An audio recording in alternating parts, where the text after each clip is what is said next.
चलो recording start. ओम नमो भगवते वासुदेवाय। ओम नमो भगवते वासुदेवाय। ओम नमो भगवते वासुदेवाय। ओम नमो भगवते ओम नमो भगवते वासुदेवाय। ओम नमो भगवते वासुदेवाय। ओम नमो ओम भगवते नमो भगवते वासुदेवाय। नारायणं नमस्कृत्य नारायणं नारायणं नमस्कृत्य नरं चैव नरोत्तमं नरं नरं चैव चैव नरोत्तमः। देवीं सरस्वतीं व्यासं देवी सर्वशक्ति देवी सरस्वती ततो व्यासं जयमुदीरयेत्। ततो जय ततो जयमुदीरये। श्रीणतां स कथा कृष्णा श्रीतां कथा श्रीकांत कृष्ण कथा पुण्यश्रवण कीर्तन पुण्यश्रवण श्रवण कीर्तन कृदन्तस्तो हि भद्राणि दन्तो शतभद्राणि विदुनोति भद्राणि सुहृत्सताम् विदुनोति नष्टप्रायेषु सत्कृताम्। अभद्रेषु नष्टप्रायेषु भद्रेषु नित्यं भागवत सेवया नित्यं नित्यं भागवत भागवत सेवया भागवतोत्तम सेवया। श्लोके ने उत्तम श्लोके भागवतम् उत्तम श्लोके भक्तिर्भवति नष्टिके भक्ति भवति नास्ते। शुश्रूषो श्रद्धानश्च शुश्रूषो प्रधानस्य वासुदेव कथा रुचि वासुदेव वासुदेव कथारुचि वासुदेव कथा रुचि। श्यान्महत्सेवया विप्रा सेवा महा ज्ञानमहत्सेवया श्याम विप्रा महत् सेवा विप्रा पुण्यतीर्थनिसेवना पुण्यतीर्थ पुण्यतीर्थनिसेवना निसेवना। शुश्रूषो श्रद्धानश्च शुश्रूषो शुश्रूषो श्रद्धानस्य प्रधानस्य वासुदेव कथा रुचि वासुदेव वासुदेव कथा रुचि। स्यान्महत्सेवया विप्रा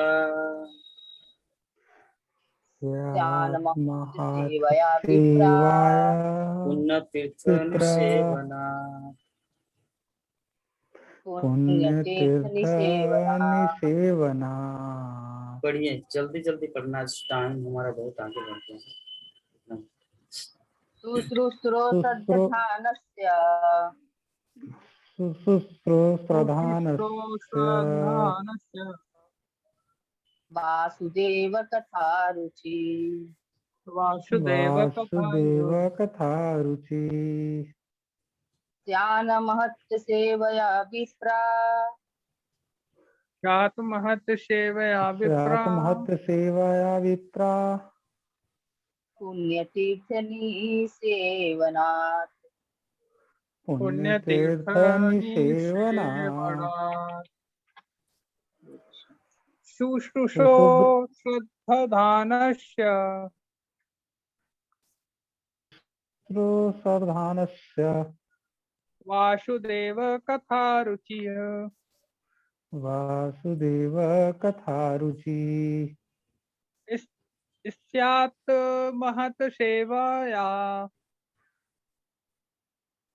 स्यात् महत् सेवाया विप्र विप्राः पुण्यतीर्थ निसेवनात् विप्र पुण्यतीर्थ निसेवनात्। शुश्रूषो प्रधानस्य शुश्रूषदानस्य वासुदेव कथा रुचि वासुदेव देव कथा कथा रुचि स्यात् महत् सेवाया विप्रा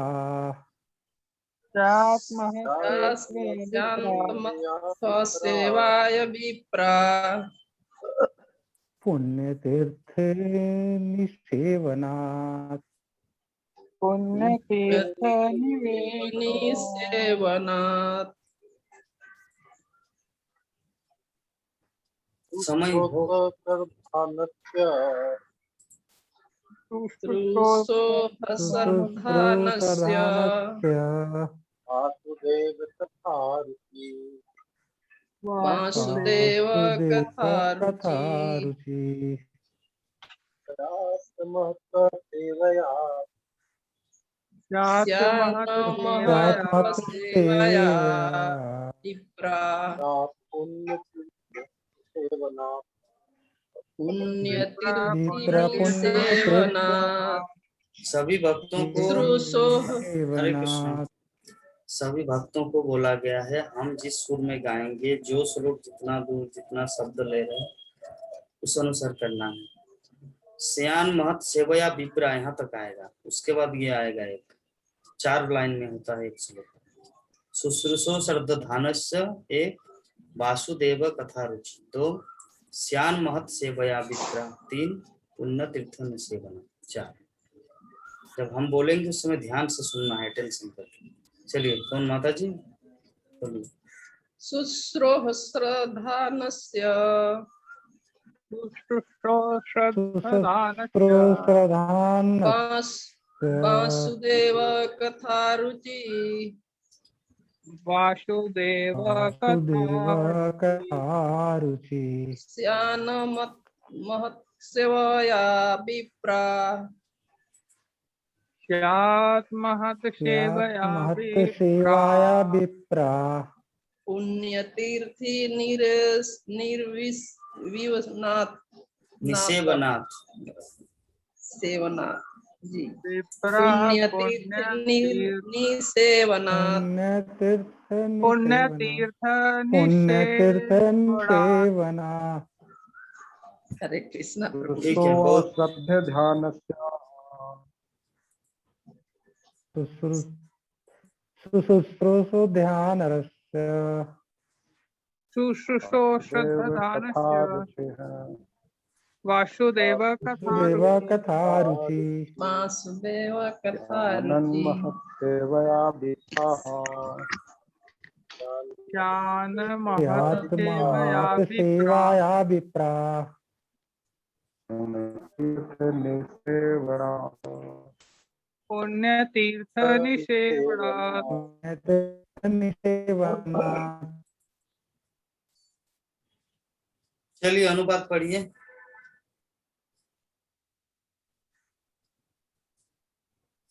हे द्विजों, जो भक्त समस्त पापों से पूर्ण रूप से मुक्त है उनकी सेवा करने से महान सेवा हो जाती है। ऐसी सेवा से वासुदेव की कथा सुनने के प्रति लगाव उत्पन्न होता है। तात्पर्य बाय श्रील प्रभुपाद की जय। जीव के बद्ध जीवन का कारण भगवान के विरुद्ध विद्रोह है। कुछ व्यक्ति ऐसे हैं जो देव कहलाते हैं और कुछ ऐसे हैं जो असुर कहलाते हैं, क्योंकि ये परमेश्वर की सत्ता के विरुद्ध रहते हैं। भगवत गीता के 16वें अध्याय में असुरों का विशद वर्णन किया गया है, जिसमें कहा गया है कि उन्हें जन्म जन्मांतर अज्ञान की निम्नतर अवस्थाओं में रखा जाता है, अतः उन्हें पशु योनियों में रहना होता है, जिससे उन्हें परम सत्य भगवान की कोई जानकारी नहीं रहती। ये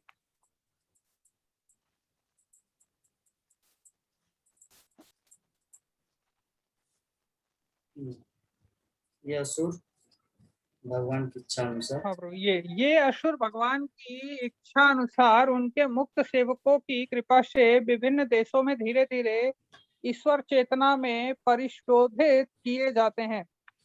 ईश्वर के ऐसे भक्त भगवान के अतरंग पार्षद होते हैं, और जब वे समाज को ईश्वर विहीन होने के खतरे से बचाने के लिए आते हैं तो वे ईश्वर के शक्तिशाली अवतार, उनके पुत्र, उनके दास या उनके पार्षद कहलाते हैं। किंतु इनमें से कोई भी मिथ्या तौर पर अपने को ईश्वर नहीं कहता। यह तो असुरों द्वारा घोषित निंदा है, और ऐसे असुरों के दानवी अनुयायी भी इन बहुरूपियों को ईश्वर या उनका अवतार मान लेते हैं। प्रामाणिक शास्त्रों में भगवान के अवतार के विषय में निश्चित जानकारी मिलती है। जब तक प्रामाणिक शास्त्रों से पुष्टि न हो लें, तब तक किसी को ईश्वर या ईश्वर का अवतार नहीं मानना चाहिए। वास्तव में जो भक्त भगवत धाम जाने के इच्छुक हैं, उन्हें चाहिए कि भगवान के सेवकों को भगवान के समान, भगवान के रूप में माने। भगवान के ऐसे दास महात्मा या तीर्थ कहलाते हैं, और वे विशिष्ट देश काल के अनुसार उपदेश देते हैं। भगवान के सेवक लोगों को भगवत भक्त बनने के लिए प्रेरित करते हैं। वे कभी यह सहन नहीं कर सकते कि कोई उन्हें ईश्वर कहे। यद्यपि श्री चैतन्य महाप्रभु प्रामाणिक शास्त्रों के निर्देश अनुसार साक्षात भगवान थे, किंतु वे भक्त की तरह बने रहे। जो लोग उन्हें ईश्वर रूप में जानते थे, वे उन्हें ईश्वर कहकर पुकारते थे, किंतु तब वे अपने कानों को हाथों से बंद करके भगवान विष्णु के नाम का कीर्तन करने लगते थे। वे स्वयं को ईश्वर कहलवाने का घोर विरोध करते थे, यद्यपि वे निसंदेह साक्षात भगवान थे। भगवान हमें उन धूर्तों से आगाह करने के लिए ऐसा आचरण करते हैं जो अपने को ईश्वर कहलवाते हैं। ईश्वर के 10 ईश्वरीय चेतना का प्रसार करने के लिए आते हैं। ईश्वर के दास ईश्वरीय चेतना का प्रसार करने के लिए आते हैं। बुद्धिमान लोगों को चाहिए कि वे उनके साथ हर तरह से सहयोग करें। भगवान अपनी प्रत्यक्ष सेवा की अपेक्षा अपने दास की सेवा किए जाने से अधिक प्रसन्न होते हैं। भगवान तब अत्यधिक प्रसन्न होते हैं जब वे यह देखते हैं कि उनके भक्तों का समुचित आदर हो रहा है, क्योंकि वे भगवान की सेवा के लिए सभी प्रकार के कष्ट उठाते हैं, अतः वे उन्हें अत्यंत प्रिय होते हैं। भगवत गीता में भगवान घोषित करते हैं कि उन्हें उस भक्त के समान अन्य कोई प्रिय नहीं है जो उनकी महिमा का प्रचार करते हुए अपना सर्वस्व संकट में डालता है। भगवान के सेवकों की सेवा करके कोई भी धीरे धीरे उन सेवकों के गुणों को प्राप्त करता है, और इस प्रकार वह भगवान की महिमा सुनने के योग्य बन जाता है। भगवत धाम में प्रवेश पाने के लिए भक्त की पहली योग्यता यही है कि वह भगवान के विषय में सुनने को उत्सुक हो। यस, यहाँ भी सेम बात जो हम लोग इतना दिन डिस्कस करके आए कि भगवान के भक्त का पहला योग्यता है कि वो भगवान की कथा को श्रवण करने में रुचि ले। जब रुचि लेता वही व्यक्ति भगवत धाम को प्राप्त करता है।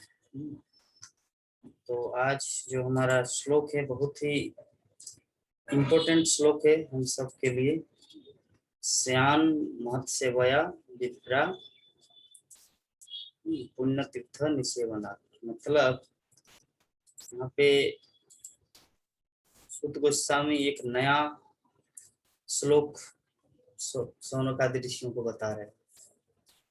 क्या एक भक्त के अंदर क्या क्वालिटी होना चाहिए कि हे द्विजों, हे शौनकादि ऋषियों, जो भक्त समस्त पापों से पूर्ण रूप से मुक्त है, उनकी सेवा करने से महान सेवा हो जाती है।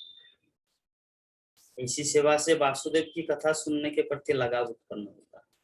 तो यहाँ पे हम लोग देखते कि भागवत कथा के प्रति किस व्यक्ति के अंदर भागवत कथा के प्रति रुचि उत्पन्न होता है, उसके लिए पुण्य कर्म करना पड़ता है। यहाँ पर सुत गोस्वामी बता रहे हैं। ऐसा पुण्य कर्म,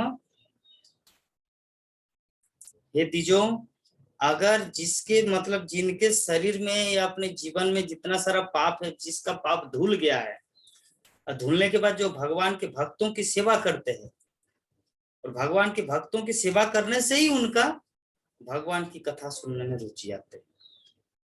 इस प्रकार हम लोग देखते हैं कि हमारे इस जूम क्लास में यद्यपि हमारे यहाँ पे 10, 15, 20 भक्तगण आते हैं, यद्यपि ये जो मैसेज व्हाट्सएप ग्रुप में एवरीडे कम से कम हजारों लोगों के पास जाता है, लेकिन फिर भी हर कोई जुड़ नहीं पाते। यद्यपि हर कोई अपने अपने क्षेत्र में अपने अपने अनुसार भक्ति में लगे हुए हैं, लेकिन फिर भी जो भक्त होता है वो सभी कथा सुनना चाहता है, सब तरह का। जैसे हम लोग देखते हैं भगवान शिव को, भगवान शिव यद्यपि समस्त शास्त्र वेद वेदांत साहित्य जानते हैं, लेकिन फिर भी जहां पर हरि कथा होते वहीं पर पहुंच जाते हैं। नारद मुनि जहां पर हरि कथा हो वहीं पर पहुंच जाते हैं। तो इसीलिए हर भक्त के अंदर इक्वालिटी होना चाहिए, वो दूसरे जगह में जुड़ सकते हैं, फिर भी उसको अंदर ये ईर्षा नहीं आना चाहिए, यार मैं तो एक ज्वाइन करता हूँ, वो क्या क्लास देता है, छोड़ो ना, ये सब ईर्षा नहीं होना चाहिए। भगवत गीता में भागवतम में बताया गया है, भागवतम में ज्वाइन करने के लिए पहले ईर्षा मुक्त होना चाहिए। परमो निर्मत शरणाम सतनाम, भागवतम के प्रथम स्कंद के प्रथम अध्याय के 2 नंबर श्लोक में ही व्यासदेव ने बताया भागवतम सुनने की योग्यता क्या है। परम निर्मत शरणाम, मतलब जो समस्त ईर्षा से मुक्त है वो व्यक्ति भागवत सुनने के अधिकारी होते हैं। तो यहाँ पर जो जिसका पाप, हम लोग जो यहाँ पर भागवतम सुन रहे हैं, इसका मतलब हम लोग का ये थर्मामीटर है कि हमारा जो पाप है वो मिट चुका है। क्योंकि विदाउट बिकम सिनलेस, जब तक कोई व्यक्ति पाप रहित नहीं हो जाता तब तक भगवान की कथा सुन नहीं पाएंगे, उसके चांस नहीं मिलेगा सुनने का। ये कौन बोल रहे हैं? सुध गोस्वामी। सुध गोस्वामी सौनकादि ऋषियों को बताया, जो समस्त पापों से पूर्ण रूप से मुक्त है, उनकी सेवा करने से महान सेवा हो जाती। किनकी? महात्माओं की, भगवान के भक्तों की। ऐसी सेवा से वासुदेव की कथा सुनने के प्रति लगाव उत्पन्न होता है। जब भगवान के महान भक्तों की सेवा होती है तब भगवान की कथा सुनने के प्रति आसक्ति, लगाव उत्पन्न होता है। हाँ, तो ये बहुत ही इंपॉर्टेंट श्लोक है हम सबके जीवन में। हम लोग को एक चीज थर्मोमीटर लेना है कि जो व्यक्ति भागवत कथा नहीं श्रवण कर रहा, मतलब उसके अंदर अभी भी पाप है, ये समझना है। पापी व्यक्ति भगवान की कथा को श्रवण नहीं करता, क्योंकि भगवान की कथा और भगवान में कोई अंतर नहीं है। तो जो व्यक्ति पापी है, जैसे भगवान भगवत गीता में बोलते हैं कि जैसाम अंत गतम पापम जनानाम पुण्य कर्मा ते द्वंद्व मोह निर्मुक्ता भजनते हम विघ्न पड़ता है। इसलिए यहाँ पर बताया कि जो व्यक्ति पूर्ण रूप से पाप से मुक्त है और पुण्य कर्मों में लगा हुआ है, वही व्यक्ति भगवान की दिव्य कथा, दिव्य लीला श्रवण कीर्तन में रुचि ले पाता है। तो तात्पर्य में श्रील प्रभुपाद बहुत सुंदर व्याख्या की कि इस संसार में 2 तरह के लोग होते हैं, एक है देव, दूसरा है असुर।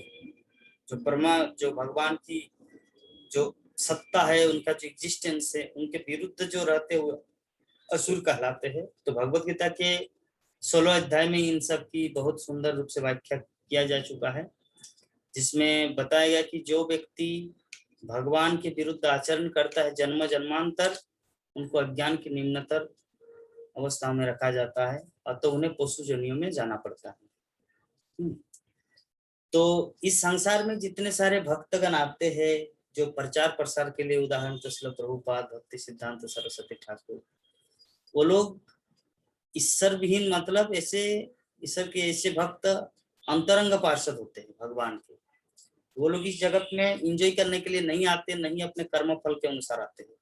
वो लोग भगवान की सर्वशक्ति, ईश्वर के शक्तिशाली अवतार, उनके पुत्र, उनके दास, उनके पार्षद कहलाते हैं, जो ईश्वर समाज को ईश्वर विहीन होने से, खतरे से बचाने के लिए आते हैं। जो समाज जो भगवत भावना विहीन होकर जो असुरों का राज्य, इसको पुनः भगवत भावना भावित करने के लिए भगवान, उनके पुत्र, उनके दास या उनके पार्षद आते हैं। यीशु कृष्ण क्या बोलते हैं? मैं भगवान का पुत्र, I am a son of God. Yeshu Krishna आए थे भगवान का पुत्र रूप में, उनके दास रूप में आते हैं, उनके पार्षद रूप में। इस तरह जो भी भक्तगण आके प्रचार करता है इस संसार में भगवान की वाणी, वो कोई साधारण व्यक्ति नहीं होता, वो भगवान के द्वारा भेजा गया दूत होते हैं। तो किंतु इनमें से कोई भी मिथ्या तौर पर अपने को ईश्वर नहीं करता। जितने सारे भगवान के पार्षद आए, कोई पूछ सकता है कि यीशु कृष्ण कभी भी नहीं बोला कि आई एम ए गॉड, मैं भगवान हूँ, I am a son of God, मैं भगवान का पुत्र।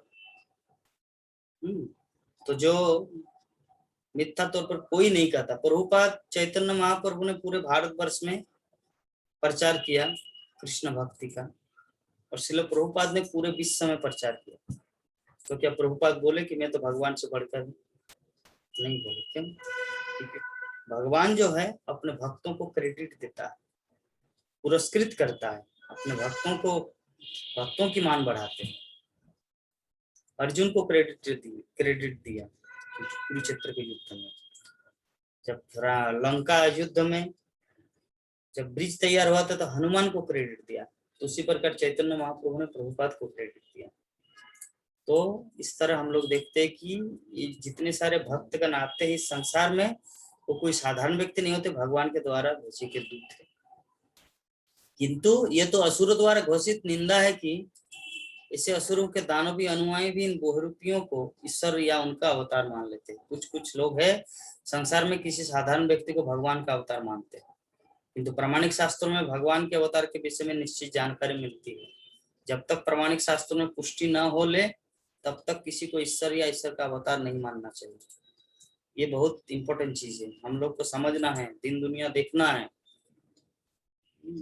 हर किसी को अवतार नहीं मानना चाहिए। भगवान राम कृष्ण, भगवान अमुक, भगवान ये, भगवान ये। भगवान का उल्लेख क्या शास्त्रों में है? किसी पुराण में है? नारदी पुराण, विष्णु पुराण, ब्रह्मांड पुराण, किसी पुराण में है? भागवतम में है? कल्कि पुराण में है? किसी उपनिषद में है? वेद में है? जो भगवान का अवतार होते हैं उन सबका उल्लेख शास्त्रों में है। बुद्ध, भगवान बुद्ध, उनका अवतार, वो भगवान का अवतार है, शास्त्र में उल्लेख है। श्री चैतन्य महाप्रभु शास्त्र में उल्लेख है। कल्कि आएंगे वो भी शास्त्रों में उल्लेख है। कृष्ण, भगवान राम, वराह, नृसिंह, कपिल, सब शास्त्रों में उल्लेख है। किंतु कलियुग में इतना पाखंड का युग है, हर कोई अपने आप को भगवान मानता है और जो मूर्ख होते हैं उनको भगवान घोषित कर लेते, थोड़ा सा जादू दिखाते हैं, बस ये तो भगवान है। जो कल श्रील प्रभुपाद कोटेशन में बोल रहा था कि एक अंधा दूसरे अंधे को पथ दिखाए, खुद अंधा है और दूसरों को बोले कि मेरे रास्ते में चलो, वो नहीं जानते खुद कहाँ जाना है। तो यही होता है, ये वर्तमान कलियुग में ये संसार में ही चल रहा है। खुद अंधा है, वो नहीं जानते मुझे कहाँ जाना, मैं कौन हूँ, मैं भगवान हूँ या भगवान का पुत्र हूँ, वो कुछ खुद पता नहीं और अपने आप को बोलते कि हाँ मैं ये बाबा, मेरी पूजा करो। जैसे कल हम लोग डिस्कस कर रहे थे परसों कि नकली गुरु क्या बोले कि आप मेरा नाम जपो तुम्हें वैकुंठ मिल जाएगा। तो शिष्य बोले कि ठीक है गुरुदेव, मैं तुम्हें गुजरात दे दिया, पूरा राज्य। तो बोले कि गुजरात तेरे बाप का है कि तू मुझे गुजरात दे दिए? तो बोले कि वैकुंठ तेरे बाप का है कि तुम्हारे नाम जप करने से वैकुंठ मिलेगा। तो इस तरह इस संसार में बहुत सारे पाखंडी गुरु है, तो उस तरह का शिष्य होना है हम लोग को, ताकि गुरु को भी ठग सके। नकली गुरु को ठगने की क्षमता हमारे अंदर होना चाहिए। भक्त को तो इतना क्वालिटी, इतना परफेक्ट होना चाहिए, कोई उसे ठग ना पाए। कृष्ण भक्त बहुत चतुर होता है। तो अल्टीमेटली यहाँ पर प्रभुपाद यही बोलना चाह रहे हैं कि किसी को भी भगवान के रूप में नहीं मानना चाहिए जब तक शास्त्र में उसका उल्लेख ना हो। तो वास्तव में जो भक्त भगवत धाम जाने के इच्छुक होने चाहिए कि भगवान के सेवकों को भगवान के रूप में माने। यहाँ पे प्रभुपाद क्या बोले कि भगवान के जो सेवक है उनको नहीं मानना चाह रहे, वो तो साधारण व्यक्ति है, हम भगवान की पूजा करते हैं, तुम्हारा लेक्चर सुनने कौन जाएंगे? तुम कौन हो? Who are you?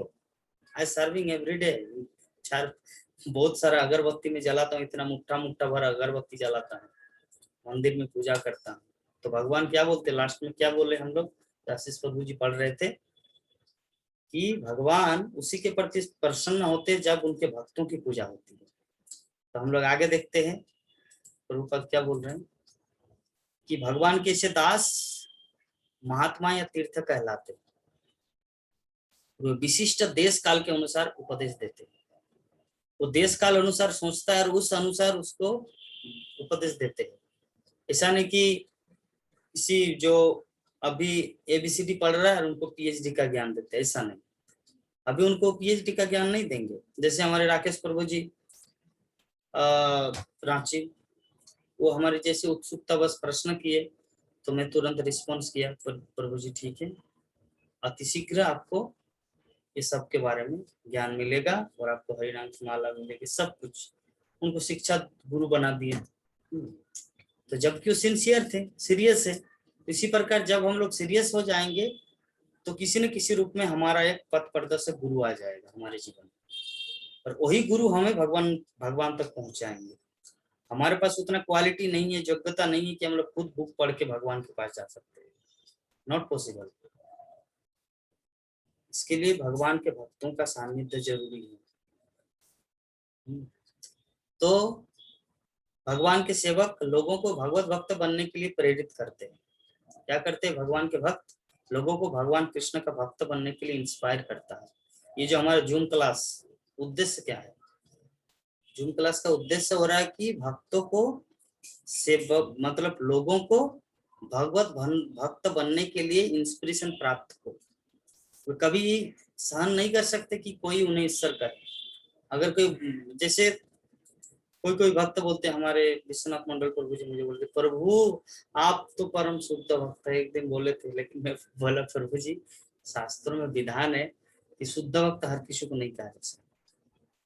होने से भी अगर इनको ही शुद्ध भक्त बोल दे तो बाकी जो भक्ति सिद्धांत सरस्वती ठाकुर, प्रभुपाद, गौर किशोरदास बाबा जी महाराज, इनको क्या बोलेंगे? शुद्ध भक्त नहीं, उनको शुद्ध भक्त बोला जा सकता। हम सब भक्त है। यस, कृष्ण की शरण में आए, कृष्ण की कथा श्रवण करें, मतलब हम लोग भक्त कैटेगरी में आते हैं। इसीलिए भक्त बोलना है। जैसे हमारे चलिए राकेश कुमार राय प्रभु जी अंत में जय धवनी जो देते हैं, तो आशीष प्रभु जी बोले कि प्रभु जी सबका इंडिविजुअल होना चाहिए। तो खैर, तो इस तरह हम लोग सत्संग के माध्यम से एक दूसरे का ज्ञान को हम लोग समझ पा रहे, वास्तविक वैष्णव कल्चर को समझ रहे हैं। क्योंकि हम लोग अपने आप में कोई भी परम या परफेक्ट नहीं है। हम लोग को एक दूसरे से ज्ञान लेना चाहिए। यही तो है फैमिली मेंबर, और हम लोग उसी फैमिली में हैं। इसीलिए हमें 1 घंटा टाइम क्यों देते हैं? मेरा तो क्लास हम चाहे तो 5 घंटा क्लास देंगे, इससे बिना लैपटॉप चला के ही प्रवचन कर सकते हैं। लेकिन मैं वैसा नहीं चाहता। मैं चाहता हूं कि एक एक पेज में, एक एक सेकंड में, इस क्लास के प्रति क्षण में प्रभुपाद की उपस्थिति का अनुभव हो। मैं ये चाहता हूँ। अन्यथा बिना लैपटॉप देख के, बिना ऐसे करके प्रवचन दे सकता हूँ, लेकिन वैसा मैं नहीं चाहता। इसमें क्या होगा? मैं तो खुद तो बहुत अपने आप को बड़ा लेक्चरर बन जाऊंगा, लेकिन इससे किसी के हृदय में भक्ति हम अंकुरित नहीं कर पाएंगे। भक्तों के हृदय में भक्ति अंकुरित करने के लिए प्रभुपाद का उपस्थिति जरूरी है। इसीलिए प्रभुपाद के शब्द, प्रभुपाद का तात्पर्य, प्रभुपाद का लेक्चर में प्रेजेंट करता हूँ, ताकि मेरे पास कुछ योग्यता नहीं है किसी को भक्ति देने का, लेकिन प्रभुपाद के पास योग्यता की पत्थर दिल में भी कृष्ण भक्ति अंकुरित करने की क्षमता है। तो इसीलिए हमारा ये प्रोग्राम सुंदर भाव से किया जा रहा है कि हर भक्त को बोलने का मौका क्यों दिया जाता है? ताकि वो निखार आए उनके अंदर, कि उनको भक्ति सत्संग प्राप्त हो। वर्तमान में सभी अलग अलग स्टेट में, अलग अलग जगह में, गीता माता जी रायपुर, विभ्रा माता जी बोकारो, राकेश प्रभु रांची, विश्वनाथ मंडल प्रभु कलकत्ता, नंद किशोरी माता जी बोकारो, आशीष प्रभु जी शहडोल, जोगेंद्र प्रभु जी अंबिकापुर, दलिया माता जी हावड़ा, है ना, गोपाल सिंह प्रभु जी शहडोल, अलग अलग स्टेट से बिलोंग करते हैं। इसीलिए भगवान की कृपा है, जूम के माध्यम से हम लोग कृष्ण महिमा का कीर्तन कर पा रहे। सभी भक्तों को बोलने का चांस देने क्या है? भगवान भक्तों की तोतली बोली को बहुत पसंद करते हैं। भगवान भक्तों की तोतली बोली को बहुत पसंद करते हैं। जैसे एक पिता जब बच्चा छोटा होता है और बोलते हैं बाबा बाबा, माँ माँ, तब वो पिता और माँ बहुत प्रसन्न हो जाते हैं। उसी प्रकार जब कोई भक्त भगवान के बारे में कुछ ओवरव्यू देता है, जैसे हमारे संतोष, इसीलिए वीडियो को ऑन करके रखना चाहिए। अभी संतोष कुमार प्रभु जी का याद आया, वीडियो ऑन रहने से पता चलता है कौन कौन मेरे पास है, उनका नाम आता है। तो इस प्रकार जब छोटा बच्चा बोलते हैं भगवान ने, मतलब अपने पिता माता को बुलाते हैं, तो माता पिता को बहुत आनंद आता है। यद्यपि तोतला तोतला बोलते, नॉट परफेक्ट संस्कृत श्लोक का उच्चारण नहीं करते। उसी प्रकार जो भक्तगण हो सकता तोतला तोतला बोलते हैं। अब प्रभु जी कल हमारा ये चर्चा हुआ था कि प्रकृति के जो 3 गुण कैसे त्याग किया जाए, कैसे पार किया जाए। तो कृष्ण कहते हैं कि अगर मेरी कथा को श्रवण किए तो हम लोग ज्ञान रूपी तलवार से, श्यान से भगवत धाम को प्राप्त हो। ये जो छोटी छोटी बात, यही तोतली तोतली बात कृष्ण को प्रिय है। ये मैं टाइम पास नहीं करता हूँ, आप लोग ये मत समझिए कि 1 घंटा मैं यहाँ पे गुजार देता हूँ। एक्चुअली भगवान प्रसन्न होते। संकीर्तन का अर्थ क्या है? संकीर्तन का अर्थ होता सम्यक रूपे न कीर्तन। कीर्तन मतलब मैं भी तो अपने रूम में जब करता हूँ, रूम में बुक पढ़ सकता हूँ, लेकिन जब भक्तों के बीच में, क्योंकि भगवान ये नहीं बोलता कि मैं कीर्तन के रूप में हूँ, भगवान बोलते मैं संकीर्तन के रूप में। न हम तिष्ठामि वैकुंठे जोगिन हृदय यशुवा जत्र गायन्ति मद्भक्ता तत्र तिष्ठामि नारद। स्कंद पुराण में भगवान नारद को बता रहे कि हे नारद, मैं वहीं पर वास करता हूँ जहां मेरे भक्तगण गान करता है, मेरी कथाओं का बखान करते हैं। न मैं जोगी के हृदय में हूँ, न वैकुंठ में वास करता हूँ, बल्कि जहां पर भक्तगण साथ मिलकर मेरी कथा का, मेरी कीर्तन करते हैं, वहां पर मैं उपस्थित रहता हूँ। तो मान लीजिए मैं सिर्फ बोलता रहूं और आप लोग कुछ बोले ही ना, तो इसमें क्या भगवान प्रकट होंगे? नहीं ना। तो मेरा उद्देश्य भगवान को प्रकट कराना हमारे जूम क्लास में। उस प्रकट करने के उद्देश्य से सभी भक्तों को बोलना पड़ता है। नंद किशोरी माता जी कल से बोलना है, भगवान आपकी वही भाषा को, आपकी वाणी को बहुत प्यार करेंगे। हाँ, तोतली तोतली बोली बोलना, लेकिन बोलना है कुछ न कुछ। ठीक है, तो चलिए हम लोग आगे बढ़ते हैं कि यद्यपि श्री चैतन्य महाप्रभु प्रामाणिक शास्त्रों के निर्देश अनुसार साक्षात भगवान थे, किंतु तब वे अपने कानों को हाथों से बंद करके भगवान विष्णु के नाम कीर्तन करते थे। जब लोग उन्हें ईश्वर के रूप में जानते थे, उन्हें ईश्वर करके पुकारते थे, तब चैतन्य महाप्रभु अपने कान बंद करते थे। तो वे स्वयं को ईश्वर कहलाने में घोर विरोध करते थे। यद्यपि वो निस्संदेह साक्षात भगवान थे, तो भगवान हमें उन धूर्तों से आगाह करने के लिए इस आचरण करते हैं जो अपने को ईश्वर कहलाते। साक्षात भगवान है चैतन्य महाप्रभु, लेकिन फिर भी अपने आप को बोल रहे हैं कि कृष्ण भगवान है, मैं उनका दास हूं। तो इसके इस आचरण के माध्यम से क्या बोलना चाह रहे भगवान चैतन्य महाप्रभु? इस कलियुग में बहुत सारे ऐसे पाखंडी लोग जो सोचते कि मैं अपने आप को भगवान, वो भगवान में सबसे बड़ा रास्कल है, धूर्त। धूर्त शब्द है रास्कल। जैसे कल हमारे आशीष प्रभु जी रास्कल शब्द को रसमलाई उच्चारण किया था। सभी भक्तों को याद है ना, प्रभुपाद के लेक्चर में रसमलाई। तो मैं बोला कि कलकत्ता का रसगुल्ला तो रसगुल्ला कहाँ से आ गया? प्रभुपाद रसगुल्ला कैसे बोलेंगे? वहां पे लिखा हुआ रास्कल। तो प्रभु जी खूब देखिए, प्रभु जी हंस रहे रसगुल्ला। तो इस प्रकार तो हम लोग देखते हैं आगे प्रभुपाद बोल रहे हैं, ईश्वर के दास ईश्वरीय चेतना का प्रसार करने के लिए आते हैं। ईश्वरीय चेतना मतलब कॉन्शियसनेस, ईश्वरीय मतलब कृष्णा, कृष्णा कॉन्शियसनेस। इसको का फुल फॉर्म क्या है? International society for Krishna consciousness. तो ईश्वरीय चेतना का प्रचार प्रसार करने के लिए भगवान के भक्त आते हैं। बुद्धिमान लोगों को चाहिए, कोमल ढाली प्रभु जी को और सभी भक्तों को चाहिए कि उनके साथ इस हर तरह से सहयोग करें। जो भगवान के भक्त प्रचार प्रसार करते हैं, तो उनका कर्तव्य क्या है? बाकी भक्तों का सहयोग करें। आज तक गोपाल सिंह प्रभु जी किसी को ज्वाइंट नहीं किया, ये मेरा सबसे बड़ा दुख है। बाकी सभी भक्त किसी न किसी कॉन्टेक्ट में ऑनलाइन भागवतम ग्रुप में ऐड करता है। हमारे कोमल ढाली प्रभु, दलिया चक्रवर्ती माता दी एक दिन में रोज दो तीन दे रहा है, भक्तों का ग्रुप बढ़ाते हैं। गीता माता जी, बाकी सब, राकेश प्रभु जी तो खुद ग्रुप एडमिन है, भक्तों को बढ़ा रहे हैं, भक्तों की संख्या, लोगों को कन्विंस कर करके। हमारे गीता माता जी भी। तो इस प्रकार भक्तों की संख्या बढ़ानी है। हमारा कर्तव्य क्या है? कौन आएगा नहीं आना है वो अलग मैटर है। हमारा उद्देश्य ये है कि भगवान की कथा को, जब कोई भगवान की कथा को श्रवण कीर्तन करेंगे तो क्या होगा ना, उनका लाभ है। उनका लाभ है। भगवान की कथा जेन के प्रकार ने एक बार कर्णरंध्र में घुस गया तो बहुत ही फायदा है। तो अभी कोई प्रश्न कर सकता है, प्रभु जी आजकल टीवी में तो बहुत सारा देता है, रामानंद सागर का टीवी सीरियल है, बी आर चोपड़ा के हैं, ये का है वो का है। आपकी एक जूम कथा क्लास ज्वाइन ना करने से क्या प्रॉब्लम है? बहुत सारे हर जगह तक टीवी, आस्था चैनल, ये सब में होता है। बात ऐसा है ना, एक गुरु परंपरा धारा से ज्ञान और एक नाटक ड्रामा तैयार करके लीला प्रदर्शन, इसमें बहुत अंतर है।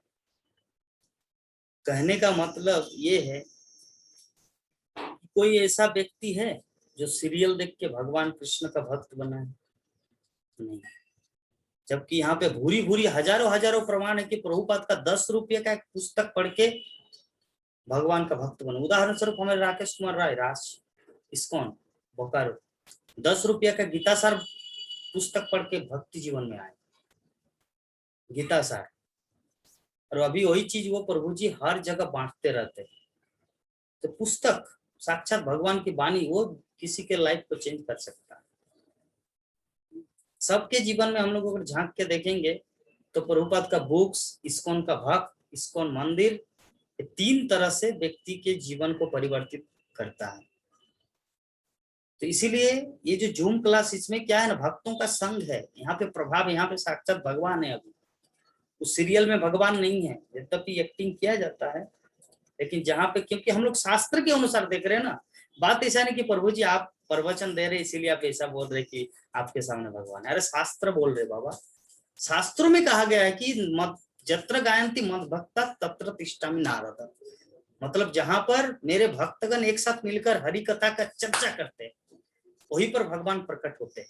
तो जब यहाँ पर अभी भगवान प्रकट अवस्था में है, तो अगर कोई भक्त अगर जूम क्लास ज्वाइन करे तो क्या उनके अंदर भक्ति नहीं जाएगा? जरूर जाएंगे। इसीलिए कहा जाता है कि भक्तों को ज्वाइन करवाना है।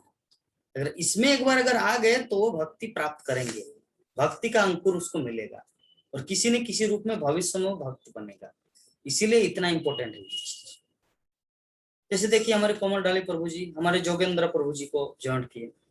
प्रभु जी का इतना अभी दुकान में कितना भीड़ है, लेकिन फिर भी वो श्रवण कर। क्यों? उनको पता चला क्योंकि यहाँ पर भगवान की लीला कथा, यहाँ पे साक्षात भगवान की उपस्थिति है। यहाँ पे ज्वाइन करेंगे मतलब मुझे भगवान की भक्ति मिलेगा। और इस संसार के प्राय हर कोई भक्ति चाहते हैं। बाकी हर जगह हर सब कुछ मिलता है, लेकिन भक्ति नहीं मिलता। भक्ति सिद्धांत सरस्वती ठाकुर चलो प्रभुपाद को बोले कि संसार में सब कुछ है, आम है, जामुन है, कटहल है, गुलाब जामुन है, खाने का है, चावल, everything is there in this world. अगर नहीं है तो एकमात्र अभाव है अगर किसी चीज का, तो अभाव है कृष्ण भक्ति का पूरे संसार में। तो जितना हम लोग कृष्ण भक्ति को बढ़ाएंगे, अपने द्वारा किसी को लाएंगे, तो सच में क्या बताएं, इसके बारे में और व्याख्या किया जाएगा। लेकिन हम लोग को अपनी क्लास को अभी कंटिन्यू करना है, फिर ये सब का व्याख्या होगा। तो भगवान अपने प्रत्यक्ष सेवा की अपेक्षा अपने दास की सेवा किए जाने से अधिक प्रसन्न होते हैं। मतलब अगर कोई मंदिर में जाके अगरबत्ती जलाते और घंटी बजाता है, उससे भी ज्यादा भगवान क्या अपनी प्रत्यक्ष सेवा से भी अपेक्षा अपने दास की सेवा किए जाने से अधिक प्रसन्न होते हैं। मतलब किसी भक्तों का सहयोग करेंगे, गीता डोनेशन करेंगे कहीं पर, किसी को भगवत गीता का पाठ पढ़ाएंगे, किसी को भगवत गीता डोनेट करेंगे, उनको इंस्पायर करेंगे कि भगवत गीता हमारा वैदिक ग्रंथ है, पढ़ना चाहिए, हमारे इंडियन फिलोसफी है, भागवत गीता श्रवण करना है, लोगों को इंस्पायर करना। तो ये बहुत ही इंपॉर्टेंट है। तो भगवान तब अत्यधिक प्रसन्न होते हैं जब वे देखते हैं कि उनके भक्तों का समुचित आदर हो रहा है। भगवान कब प्रसन्न होता है? जब उनके भक्तों का समुचित आदर होता है, भक्तों को सम्मान मिलता है, क्योंकि भगवान की सेवा के लिए सभी प्रकार के कष्ट उठाते, तो वे उन्हें अत्यंत प्रिय होते हैं।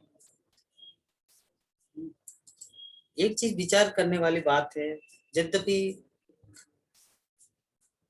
ये जो क्लास बारंबार एक एक चीज में इसलिए बोलता हूँ क्योंकि जो परम सत्य है उसको बोला जा सकता है। ये जो एक क्लास, एक जो श्लोक हम जो रेडी करते हैं, मुझे पूरा टोटल 12 स्कंद को देखना पड़ता है, 18 वॉल्यूम का बुक्स मुझे देखना पड़ता है। पूरा 18 स्कंद जो श्रीमद् भागवतम का सेट आता है, एक श्लोक को कंप्लीट करने के लिए मुझे 18 वॉल्यूम का बुक देखना पड़ता है, तो शब्द को लेकर उनका उदाहरण, प्रभुपाद का लेक्चर, तो इसको तैयार करने में कम से कम मेरा 5 घंटा लगता है, 5 घंटा तैयार करने में। और ये क्लास चलता है 3 घंटा, 1 घंटा ओवरव्यू, 2 घंटा क्लास, तो 7 घंटा लगता है एक श्लोक लेकर। तो इतने कष्ट करके जब उसको प्रेजेंटेशन किया जाए, हाँ, तो उसको अगर उस तरह सम्मान मिलता है, समुचित आदर मिलता है, तो भगवान प्रसन्न होते। मेरी प्रसन्नता के लिए कोई ये नहीं, ये जो मैं कर रहा हूँ भक्तों के लिए, ताकि भागवतम की एक एक शब्द को समझे, भागवतम की महिमा को जाने, भागवतम शास्त्र के उनको सुंदर ढंग से समझने के लिए, कि भक्तगण जो भगवान तब अधिक प्रसन्न होते जब वो देखते कि उनके भक्तों का समुचित आदर हो रहा है, क्योंकि भगवान की सेवा के लिए सभी प्रकार के कष्ट उठाते। क्या जरूरत है 7 घंटा कष्ट उठाने का? लेकिन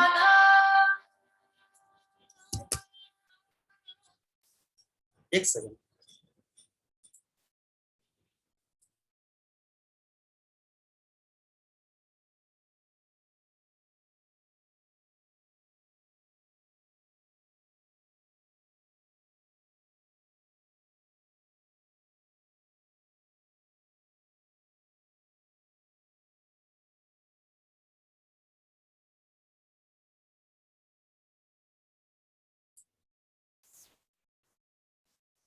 हरे कृष्ण। तो भगवत गीता में क्या बोला गया है कि उन्हें अत्यंत प्रिय, भगवत गीता के 18 अध्याय के 59 नंबर श्लोक, जो कल हम लोग चर्चा किए थे, प्रिय कौन है? कि जयदम परमम गुह्यम मद भक्तेषु विधास्यते भक्तिमयी परांकिता न च तस्मान् मनुष्येषु कश्चिन् मां प्रियकृतम्। इस संसार में उससे बड़ा कोई प्रिय नहीं है जो भगवान की वाणी का प्रचार प्रसार करते हैं। तो भगवान भगवत गीता में घोषित करें, उन्हें उस भक्त के समान अन्य कोई प्रिय नहीं है जो उनकी महिमा का प्रचार करते हुए अपना सर्वस्व संकट में डालता है। तो भगवान के सेवकों की सेवा करके कोई भी धीरे धीरे उन सेवकों के गुणों को प्राप्त करता है, और इस प्रकार वो भगवान की महिमा सुनने के योग्य बन जाता है। तो यहाँ पर प्रभुपाद बोल रहे, अगर हम लोगों को भी, अगर कोई दूसरा भक्त यहाँ पे उपस्थित जितने सारे भक्तगण हैं, अगर किसी को इच्छा है कि मुझे भी उस तरह भक्त बनना है, भगवान के प्रिय सेवक, तो क्या करना है? सेवकों की सेवा करके कोई भी, मतलब हम सब धीरे धीरे उन सेवकों के गुणों को प्राप्त करेंगे, और इस प्रकार भगवान की महिमा सुनने के योग्य बनेंगे। ये जब योग्य बनेंगे तब क्या होगा? भगवत धाम प्रवेश पाने के लिए भक्त की पहली योग्यता यह है कि भगवान के विषय में सुनने को उत्सुक हो। तो हम लोग का अल्टीमेट जितने सारे उपस्थित यहाँ पे भक्तगण है, हमारा उद्देश्य गोल क्या है लाइफ का? यहाँ पर जाना, भगवान के धाम, शरीर को छोड़ने के बाद। तो यहाँ पर जाएंगे तो उससे पहले यहाँ पे क्या करना है हम लोग को, क्या क्वालिटी, क्या करना पड़ता है? एक अच्छा जॉब मिलता है, किसी का कलेक्टर बनता है, डिस्ट्रिक्ट कलेक्टर, तो उनका योग्यता क्या है, कितना पढ़ाई करना पड़ता है, कितना कुछ उनका क्वालिफिकेशन रहता है, तो वो कलेक्टर बनता है। तो भगवान का भक्त बनना क्या साधारण बात है? कलेक्टर के बापों का बाप है भगवान के भक्त। तो भगवत धाम में उनको जब नौकरी मिलती है, तो इसका मतलब भगवान भगवत धाम में नौकरी मिलना कितना क्वालिफिकेशन का जरूरत होता है? MHD PhD। तो सबसे बड़ा क्वालिफिकेशन क्या है भगवत धाम जाने का? पहली योग्यता, बहुत सारे योग्यता है, लेकिन पहली योग्यता क्या है? कि वो भगवान के विषय में सुनने को क्या है? उत्सुक हो, उत्सुक है। सुन सकता है पाप हित लोग। तो ये है हमारी पहली योग्यता भगवान के धाम जाने का। जितना हम लोग भगवान के बारे में सुनेंगे, क्योंकि भगवान तो, जैसे हम लोग उदाहरण दिए थे ना कि हम भगवान को नहीं देख पा रहे, लेकिन कृष्ण तो हम लोग को देख पा रहे। जैसे उदाहरण दिया था CCTV कैमरा किसी दुकान का, दुकान में यद्यपि मालिक अपने चेम्बर में बैठा हुआ है, उनको हम लोग देख नहीं पाते, लेकिन वो देख रहे कितने सारे ग्राहक आ रहे जा रहे। तो उसी प्रकार जब ग्राहक का किस तरह का क्वालिटी, मेंटेलिटी, सब कुछ वो चेम्बर में देखता है, उसी तरह भगवान परमात्मा रूप में हमारे हृदय में विराजमान है, वो जानते हैं कि इनका मेंटेलिटी किस तरह है, कि क्या ये मेरी कथा सुनने के लिए कितना उत्सुक है। अगर सच में मेरी कथा सुनने के लिए उत्सुक है तो क्यों उत्सुक है? क्योंकि उनकी इच्छा है कि पूरी तरह से भगवत धाम को जाने। भगवत धाम को जानेंगे जब हम लोग भगवान की कथा को श्रवण करेंगे। तो भगवान की कथा श्रवण करने का उद्देश्य या अर्थ है हम लोग भगवान के धाम को प्राप्त करेंगे। तो इस प्रकार हम लोग ये जो श्लोक है हम लोग लगभग समझ गए श्लोक का सार कि वासुदेव कथा रुचि की शयान महत सेवया, महत सेवा करना तो पुण्य तीर्थे निसेवना, मतलब जो तीर्थ की जो भक्त समस्त पापों से पुण्य से मुक्त है उनकी सेवा करने से महान सेवा हो जाती है। तो ऐसी सेवा से वासुदेव की कथा सुनने के प्रति लगाव उत्पन्न होता है। मतलब हम लोग भागवत कथा के प्रति रुचि तभी होगा, या हम लोग जो भागवत कथा 3 घंटा करके रोज श्रवण कर रहे, इसका मतलब हम लोग भगवान के महान भक्तों की सेवा कर रहे हैं या किए हैं, जिसके फलस्वरूप उनका रिजल्ट है हम लोग भागवत कथा श्रवण कर पा रहे हैं। और दूसरा कि हम लोग सच में पाप से मुक्त है, इसके कारण ही हम लोग भागवत कथा श्रवण कर पा रहे हैं। पापी व्यक्ति भागवत कथा श्रवण नहीं कर पाएंगे। तो चलिए हम लोग अभी एक एक श्लोक, ये जो शब्दार्थ, ये जो एक एक मीनिंग है उसको समझेंगे। सुश्रुत का अर्थ क्या है? सर्वधानस्य वासुदेव कथा रुचि श्यान महत सेवया विप्रा पुण्य तीर्थ निसेवनात्। तो अभी हम लोग जानेंगे। कहाँ से आवाज आ रही है? चलिए गीता माता जी रेडी हो जाइए, अपने बुक लेकर एक एक करके शब्द बोलना है।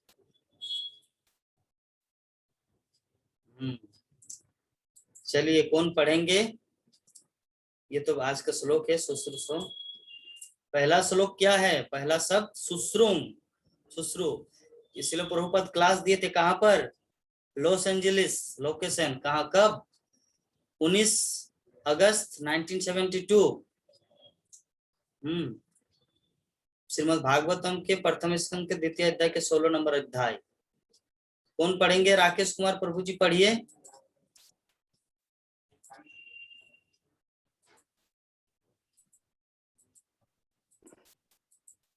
रुकिए फिर से ला रहे हैं।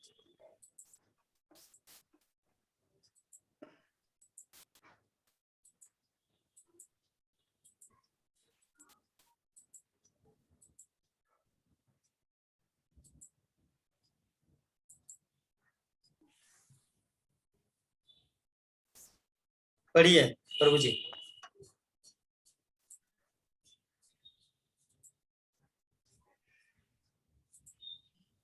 हरे कृष्णा। तो शुश्रूष, हरे कृष्णा प्रभु जी। पढ़िए पढ़िए। तो शुश्रूषति प्रधानस्य जो श्रद्धा थे सुनने में लगे हैं। एक सेकंड जो फिर चल गया प्रभु जी।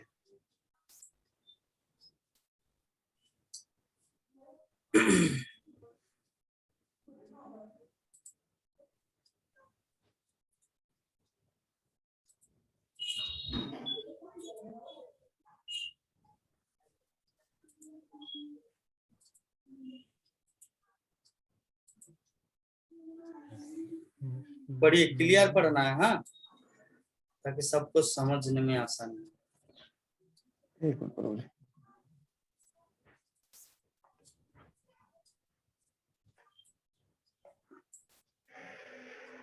तो शुश्रूषुद्धि श्रद्धानस्य जो श्रद्धा से सुनने में लगे हैं।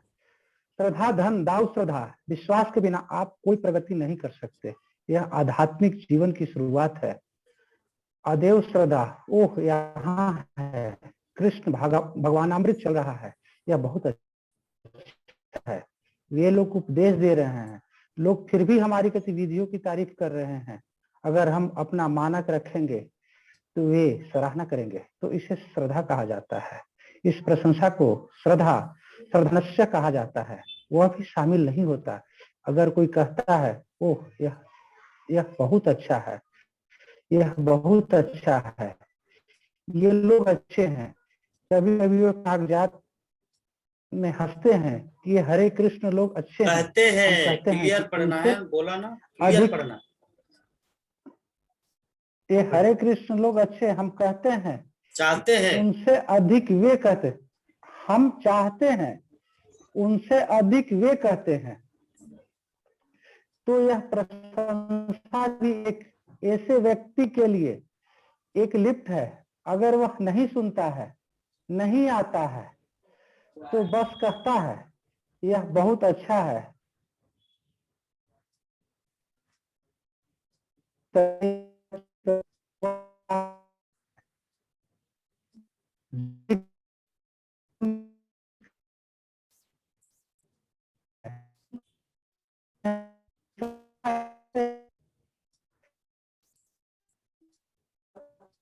विभा माता जी आप पढ़िए। सराहना करते हुए जानता है या नहीं। आवाज क्लियर नहीं आ रहा राकेश प्रभु जी का। विभा माता जी पढ़िए तो जहाँ से बाकी।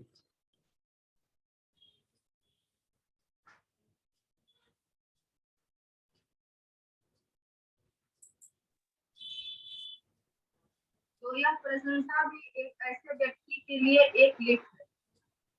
अगर वह नहीं सुनता है, नहीं आता है, तो बस कहता है यह बहुत अच्छा है। हाँ, छुट्टे बच्चों की तरह, एक बच्चे की तरह वह भी सराहना कर रहा है। अपने ध्यान के साथ खड़े होने की कोशिश कर रहा है। सराहना करना जीवन की शुरुआत से ही यह अच्छा है कि सराहना करके वह जानता है या नहीं, इससे कोई फर्क नहीं पड़ता। केवल प्रशंसा भी उसे आध्यात्मिक जीवन का स्पर्श दे रही है। यह तो अच्छा है श्रद्धा। अगर वे इसके खिलाफ नहीं जाते हैं तो बस सराहना करें, वो वे अच्छा कर रहे हैं। तो आध्यात्मिक जीवन के विकास का मतलब है इस प्रशंसा का विकास, बस। लेकिन डिग्री प्रशंसा है। तो यहाँ पर श्रील प्रभुपाद बताना चाह रहे हैं कि जो श्रद्धा जो है ना, श्रद्धा अगर वो खुद अगर हमारे क्लास में नहीं आ रहा है, भागवतम क्लास में, लेकिन अगर वो मुख में बोल दे रहा है, वो जबकि वो भी शामिल नहीं होता है, अगर वो कोई कहता है कि बहुत अच्छा है, ये बहुत अच्छा है, ये लोग अच्छे हैं, ये कृष्ण इस्कॉन के लोग बहुत अच्छे हैं, ये लोग भागवत कथा कर रहे हैं, कितना सुंदर। हाँ, तो ये क्या है, ये प्रशंसा, ये भी एक लिफ्ट के समान है। यद्यपि वो नहीं सुन रहे, नहीं आता है, बस कहता है कि बहुत अच्छा है, तो इसमें भी ये भी एक श्रद्धा है उनका। तो सुश्रुम का अर्थ होता है श्रद्धा, कि वो सुनने के लिए यद्यपि समय के अभाव से या किसी कारण से नहीं आ पा रहे, लेकिन अगर बोल देते मुख में, जैसे यहाँ पर कागजात में कहते, मतलब कभी कभी अखबार में आ जाते हैं, इस्कॉन के लोग भक्तगण बहुत सुंदर काम कर रहे हैं।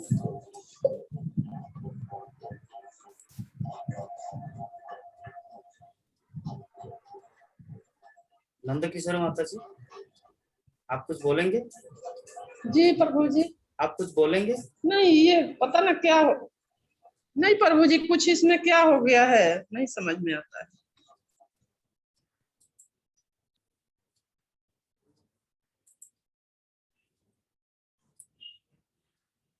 क्या बताऊं, नाराज नहीं होना चाहिए, लेकिन कभी कभी होते हैं। मुझे एक चीज समझ में, आशीष प्रभु जी, आपका अभी ट्यूशन है क्या प्रभु जी?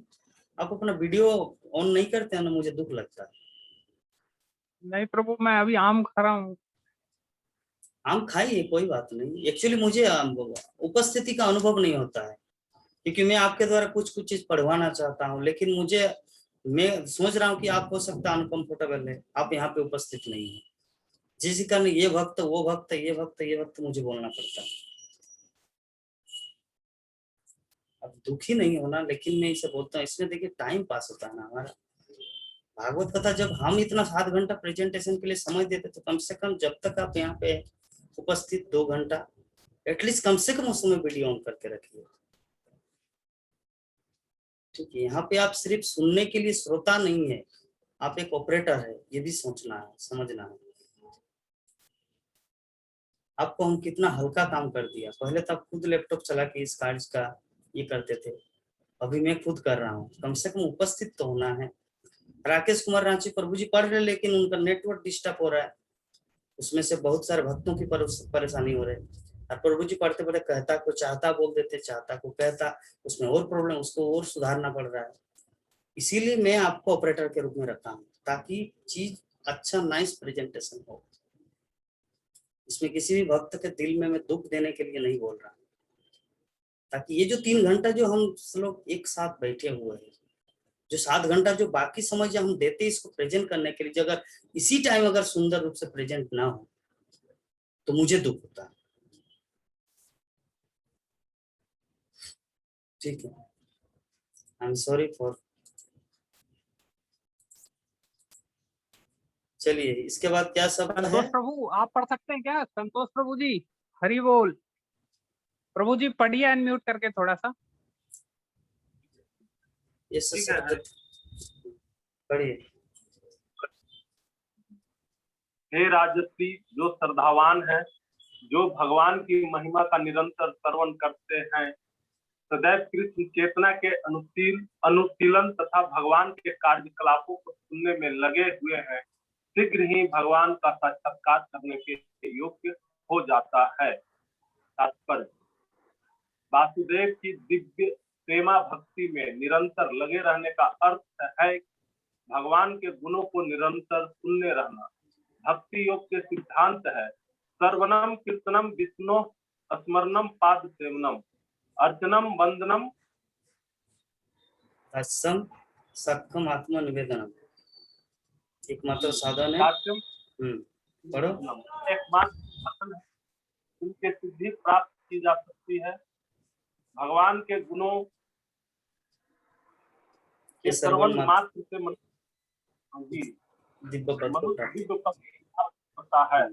यस, तो यहाँ पर नारद मुनि और राजा प्राचीन बरी के मध्य में कन्वर्सेशन जो वार्तालाप हुआ था, तो इसमें जो श्रद्धाधान से जो शब्द आया है कि जो श्रद्धावान है, जो भगवान की महिमा का निरंतर श्रवण करता रहता है, जो सदैव कृष्ण चेतना के अनुशीलन तथा भगवान के कार्यकलापों को सुनने में लगा रहता है, तो शीघ्र ही भगवान का साक्षात्कार करने के योग्य हो जाता है।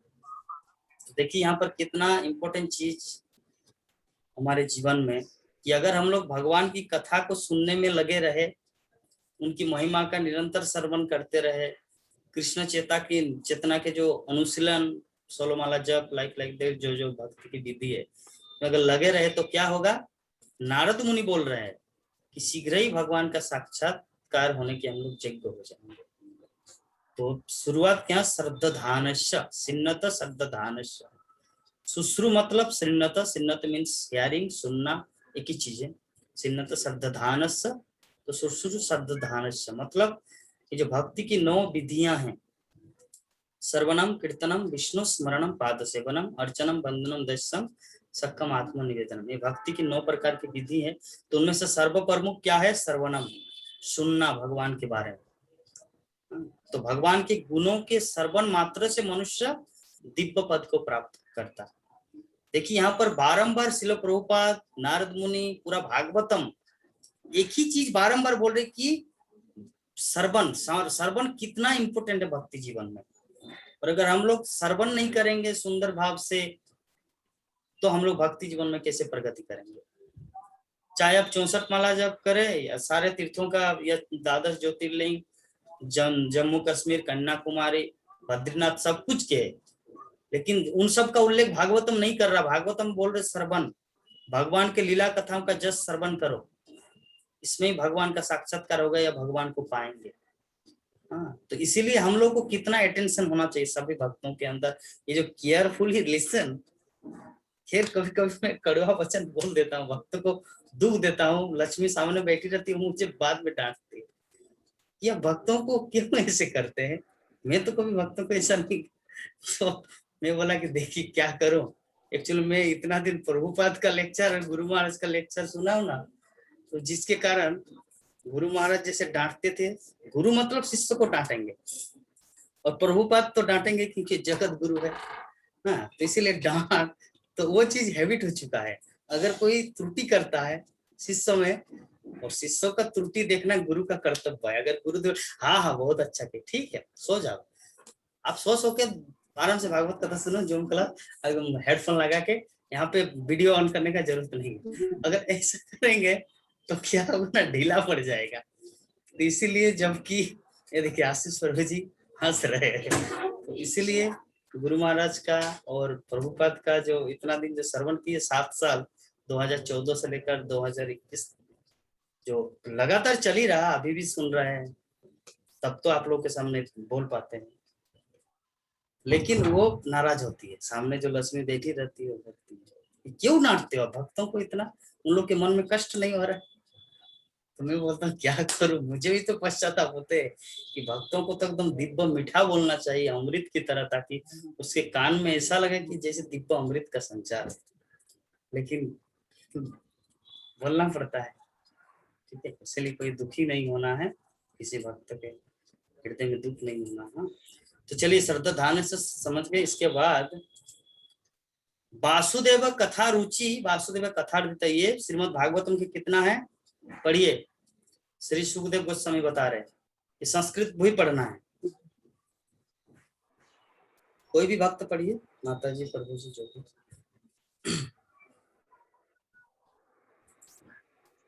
निसम्यवाचम वदतो मुन्ने पुण्य आत्मां नृत्य भूय प्रपक्ष कौरव्यो वासुदेव कथाद। श्री सुखदेव गोस्वामी ने कहा, हे राजन, मैत्रेय मुनि के इस समस्त पुण्यतम कथाओं को सुनने के बाद विदुर ने पूर्ण पुरुषोत्तम भगवान की कथाओं के विषय में और अधिक पूछताछ की, क्योंकि इनका आदर पूर्वक सुनना उन्हें पसंद था। अर्थ पर जय प्रभुपाद की। आदतः शब्द महत्वपूर्ण है, क्योंकि यह संकेत देता है कि विदुर में पूर्ण पुरुषोत्तम भगवान के दिव्य संदेश सुनने के प्रति स्वाभाविक झुकाव था। वे इन कथाओं को लगातार सुनते रहकर कभी भी पूरी तरह तुष्ट नहीं होते थे। वे अधिकाधिक सुनना चाह रहे थे, जिससे वे दिव्य संदेश द्वारा अधिकाधिक कृतार्थ हो सके। तो ये शब्द क्या है माता जी, विभा माता जी? ये आदृत, ठीक है। आदृत मतलब आदर, आदत नहीं, ठीक है। आदृत, आदृत मतलब आदर पूर्वक। आदृत शब्द महत्वपूर्ण है, क्योंकि संकेत देता है कि विदुर में पूर्ण पुरुषोत्तम भगवान के दिव्य संदेश सुनने के प्रति स्वाभाविक झुकाव था। हम लोग को कष्ट करके सुनना पड़ता है, लेकिन स्वाभाविक झुकाव मतलब नेचुरल। 3 घंटा बैठेंगे, जगन्नाथ प्रभु 3 घंटा क्लास देते, दूसरे जगह तो जूम क्लास 1 घंटा आधा घंटा है ना, हम लोग थक जाते हैं। लेकिन यहाँ पर विदुर का क्या है कि वो इन कथाओं को लगातार सुनते रहकर कभी भी पूरी तरह तुष्ट नहीं होते थे, वो अधिकांश सुनना चाह रहे थे, जिससे वो दिव्य संदेश द्वारा अधिकाधिक कृतार्थ हो सके। मतलब क्या बोल रहे हैं, दिव्य संदेश द्वारा जितना सुनेंगे, अधिकाधिक सुनेंगे, तो अधिकाधिक कृतार्थ हो सकेंगे। वासुदेव कथा, तो ये श्रवण का प्रभाव है। पूरे भागवतम के किसी भी श्लोक को उठाइए, पूरे भागवतम में किसी भी श्लोक को उठाइए, आपके अंदर यही हर जगह बोला जाएगा कि सुनना है।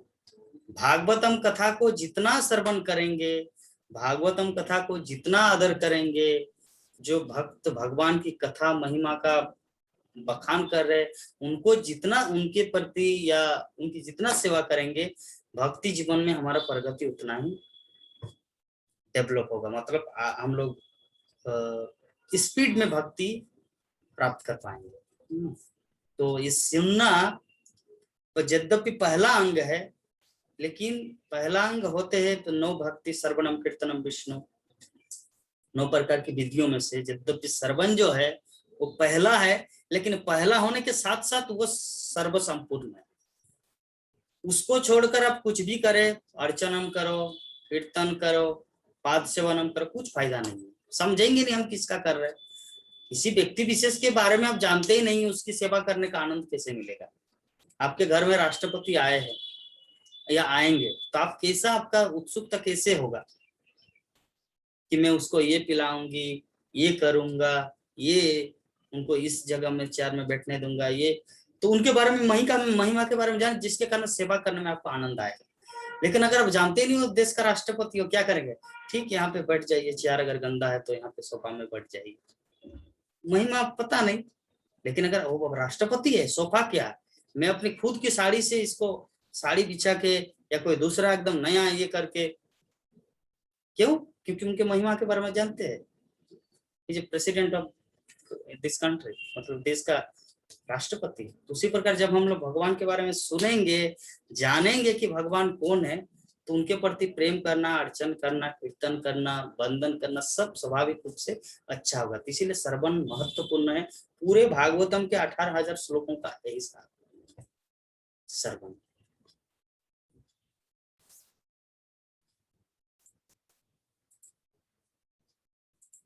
इसके बाद कौन सा शब्द है? रुचि। रुचि आशीष प्रभु पढ़िए। उच्चिष्ट लेपान। हाँ प्रभु संस्कृत का आप पढ़ दीजिए प्रभु। उच्चिष्ट लेपानु अनुमोदिते। हाँ हाँ पढ़िए दीजिए संस्कृत। विजय सकृतस्म भुंजे तदपासि किल विषः एवं प्रवृत्तस्य विशुद्ध चेतस स्तद्धर्म एवात्म रुचि प्रजायते। उनकी अनुमति से मैं केवल एक बार उनकी जूठन खाता था और ऐसा करने से मेरे सारे पाप तुरंत ही नष्ट हो गए। इस प्रकार सेवा में लगे रहने से मेरा हृदय शुद्ध हो गया और तब वेदांतियों का स्वभाव मेरे लिए अत्यंत आकर्षक बन गया। तात्पर्य, शुद्ध भक्ति संक्रामक रोग तुल्य है, किंतु वह शुद्ध भाव में संक्रामक है। शुद्ध भक्त समस्त प्रकार के पापों से निर्मल हो जाता है। भगवान विशुद्धतम सत्ता है और जब तक कोई भौतिक गुणों की संक्रामकता के द्वारा उन्हीं के समान शुद्ध न हो ले, तब तक वह भगवान का शुद्ध भक्त नहीं बन सकता। जैसा कि पहले कहा जा चुका है, भक्ति वेदांत जन शुद्ध भक्त थे और यह बालक उनकी संगति से तथा एक बार उनका जूठन खाने से उनके गुणों से अभिभूत हो गया। ऐसी जूठन शुद्ध भक्तों की अनुमति के बिना भी ग्रहण की जा सकती है, लेकिन कभी कभी छद्म भक्त भी होते हैं। शुद्ध भक्त भी होते हैं, अतः उनसे अत्यंत सावधान रहने की आवश्यकता है। ऐसी अनेक बातें हैं जो भक्ति करने में बाधक होती है, किंतु शुद्ध भक्तों की संगति से ऐसे सारे अवरोध दूर हो जाते हैं। नव दीक्षित भक्त शुद्ध भक्त के दिव्य गुणों से लगभग पूरित हो जाता है, जिसका अर्थ है भगवान के नाम, यश, गुण, लीला आदि के प्रति आकर्षण। शुद्ध भक्त के गुणों की संक्रामकता का अर्थ है सारी भौतिक वस्तुओं के प्रति कुरुचि उत्पन्न हो जाती है। सॉरी, संक्रामकता का अर्थ है भगवान की दिव्य लीलाओं के प्रति शुद्ध भक्ति की रुचि उत्पन्न करना। इस दिव्य रुचि के आगे सारी भौतिक वस्तुओं के प्रति कुरुचि उत्पन्न हो जाती है। अतः शुद्ध भक्त कभी भी भौतिक कार्यकलापों के प्रति आकर्षक नहीं होता। भक्ति के पथ के सारे अवरोधों या समस्त पापों के दूर होने पर ही मनुष्य ईश्वर के प्रति आसक्त हो सकता है, उसमें दृढ़ता आ सकती है, उसमें पूर्ण रुचि आ सकती है। हाँ, तो यहाँ पर रुचि शब्द जो आया है हमारे आज के श्लोक में, ये कौन बता रहे? नारद मुनि। नारद मुनि जब पिछले जीवन में दासी पुत्र थे तो उनके गांव में आया था कुछ संत भक्ति वेदांतगण। तो चातुर्मास के महीने में जो वर्षा होती है तो इधर उधर नहीं जा पाते, तो वहीं पर वो लोग डेरा लगाए रहे थे। तो नारद मुनि, जो उनकी माँ उनके भक्ति वेदांतों की सेवा करते थे, तो नारद मुनि भी उनके साथ साथ जाते थे। मतलब छोटा बच्चा, पिछले जीवन में नारद मुनि नहीं थे, बल्कि एक शूद्र जैसा छोटा सा बच्चा था। तो ये भक्ति क्या है? शुद्ध भक्ति संक्रामक रोग तुल्य है। जबकि भक्ति वेदांत जन शुद्ध भक्त थे और ये बालक उनकी संगति से तथा एक बार उनका जूठन खाने से उनके गुणों से अभिभूत हो गया। मतलब नारद मुनि, वो जो भक्ति वेदांत जन जो खाते थे तो जूठा चीज उनको खाने को मिला, तो जूठा खाए। तो नारद मुनि ऐसा नहीं कि डायरेक्ट छुपके से खाया, बल्कि उनकी अनुमति से मैं केवल एक बार उनकी जूठन खाता था और ऐसा करने से सारे पाप मेरा नष्ट हो गए। तो इस प्रकार सेवा में लगे रहने से मेरा हृदय शुद्ध हो गया और तब वेदांतियों का स्वभाव मेरे लिए अत्यंत आकर्षक बन गया। मतलब उनसे अनुमति मांगे कि मैं आपका ये खा सकता हूँ, आपका ये अस्पृश्य। तब जब जैसे ही प्रसाद खाए वेदांतियों का, भक्तों का, शुद्ध भक्तों का, नारद मुनि एक अगले जीवन में महान भगवत भक्ति कहलाए और सारे संसार का गुरु बन गया। तो ये होता है शुद्ध भक्तों का प्रभाव। लेकिन प्रभुपाद यहाँ पे आगाह करे, लेकिन कभी कभी छद्म भक्त भी होते हैं। छद्म भक्त मतलब दिखावा, जबकि भक्ति मक्ति कुछ नहीं, भक्त होने का ड्रामा करता है, जबकि उनके पास कुछ है ही नहीं। बड़ा बड़ा श्लोक बोलता है लेकिन भक्ति बोल के कुछ है ही नहीं। अतः उनसे अत्यंत सावधान रहने की आवश्यकता है। ऐसी अनेक बातें हैं जो भक्ति करने में बाधक होती है, किंतु शुद्ध भक्तों की संगति से ऐसे सारे अवरोध दूर हो जाते हैं। हम लोगों को शुद्ध भक्त की तलाश करना है। शुद्ध भक्त कौन है? अभी प्रश्न उठ सकता है कि प्रभु जी प्रभुपाद को तो जानते थे शुद्ध भक्त थे, गुरु महाराज लोग तो शुद्ध भक्त थे, लेकिन हम लोग तो घर गृहस्थी में हैं, अभी शुद्ध भक्तों का संग कैसे करें, कैसे पहचाने कौन शुद्ध भक्त है? एक चीज देखना है, शुद्ध भक्त, मेरे गुरु महाराज को ये प्रश्न किया था मायापुर में जो भागवतम क्लास चल रहा था, तो भक्त ने प्रश्न किया तो गुरु महाराज बोले कि आपके सामने जो है ना उसी को तुम शुद्ध भक्त मानो। क्योंकि अगर हम लोग बोलेंगे ओ जगन्नाथ देवदास प्रभु ये शुद्ध भक्त नहीं, हाँ उनका शरीयत वो शुद्ध भक्त है। अच्छा जगन्नाथ देवदास प्रभु की जो पत्नी है ना वो बहुत सुंदर भक्त, वो शुद्ध भक्त है, वो ना वो भक्त नहीं, उनका मत ऐसा नहीं विचार करना। गुरु महाराज बोलते हैं किसी को ऐसे विचार नहीं करना चाहिए। किसी भी भक्त को शुद्ध भक्त के रूप में मतलब अपने आप से बड़ा मानना है कि मैं निकृष्ट हूँ, मैं उनसे छोटा हूँ, मेरे पास उतना क्वालिटी नहीं है, ये भावना लाना ही शुद्ध भक्ति का मतलब है। अगर हम बोलेंगे कि अच्छा तुम शुद्ध भक्त नहीं, चलो मैं तुम्हारा संगत नहीं करूंगा, नहीं मैं नहीं करूंगा, ऐसा नहीं। यद्यपि केयरफुल होना है कि देखना है कि भक्त के 4 नियम पालन कर रहे हैं। 4 नियम मतलब कौन कौन? विश्वनाथ प्रभु जी 4 नियम कौन कौन सा है? 4 नियम कौन कौन सा है? जल्दी बोलना है, माइक्रोफोन ऑन करके सेंसिटिव होना है। 4 नियम कौन कौन सा है? आमिष भोजन पर त्याग करना है। यस, हाँ। सेकंड, नेशा त्याग करना है। यस। थर्ड, और थर्ड जुआ खेलना नहीं, जुआ त्याग करना है। और अवैध संग नहीं करना। यस। तो ये चीज मतलब 4 नियम है। तो अगर हम लोग जानते कि 4 नियम वो छोड़ दिए है, ये पालन कर रहे हैं, तो दूसरी बात है कि 16 माला वो जप करता है, हाँ, तो उस भक्तों का संग करना है। ऐसे भक्तों का संग करने से हम लोग को शुद्ध भक्ति प्राप्त है। क्योंकि अगर सभी बोलेंगे प्रभुपाद मैं आपके साथ रहूंगा, तो ये तो संभव नहीं है ना। प्रभुपाद अपने ग्रंथ दे दिए, प्रभुपाद के ग्रंथ का आश्रय लेना ही हमारे जीवन में शुद्ध भक्ति का एक अंग है। शुद्ध भक्त का संग मतलब प्रभुपाद के ग्रंथ पढ़ना, ये एक शुद्ध भक्त का संग। और उसी चीज का हम लोग डिस्कशन कर रहे हैं। मतलब यहाँ पे शुद्ध भक्त विराजमान है, यहाँ पे कृष्णा भी है, भगवान भी है, नाम तिष्ठा में वैकुंठ है, और शुद्ध भक्त मतलब प्रभुपाद भी अपने वाणी के द्वारा उपस्थित है। चलिए आगे बढ़ते हैं हम लोग। रुचि शब्द आगे, रुचि शब्द, रुचि का अर्थ होता है आसक्ति, अटैचमेंट।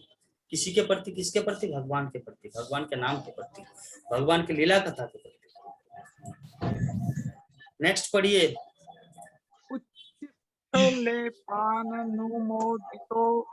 ये वाला है, हाँ।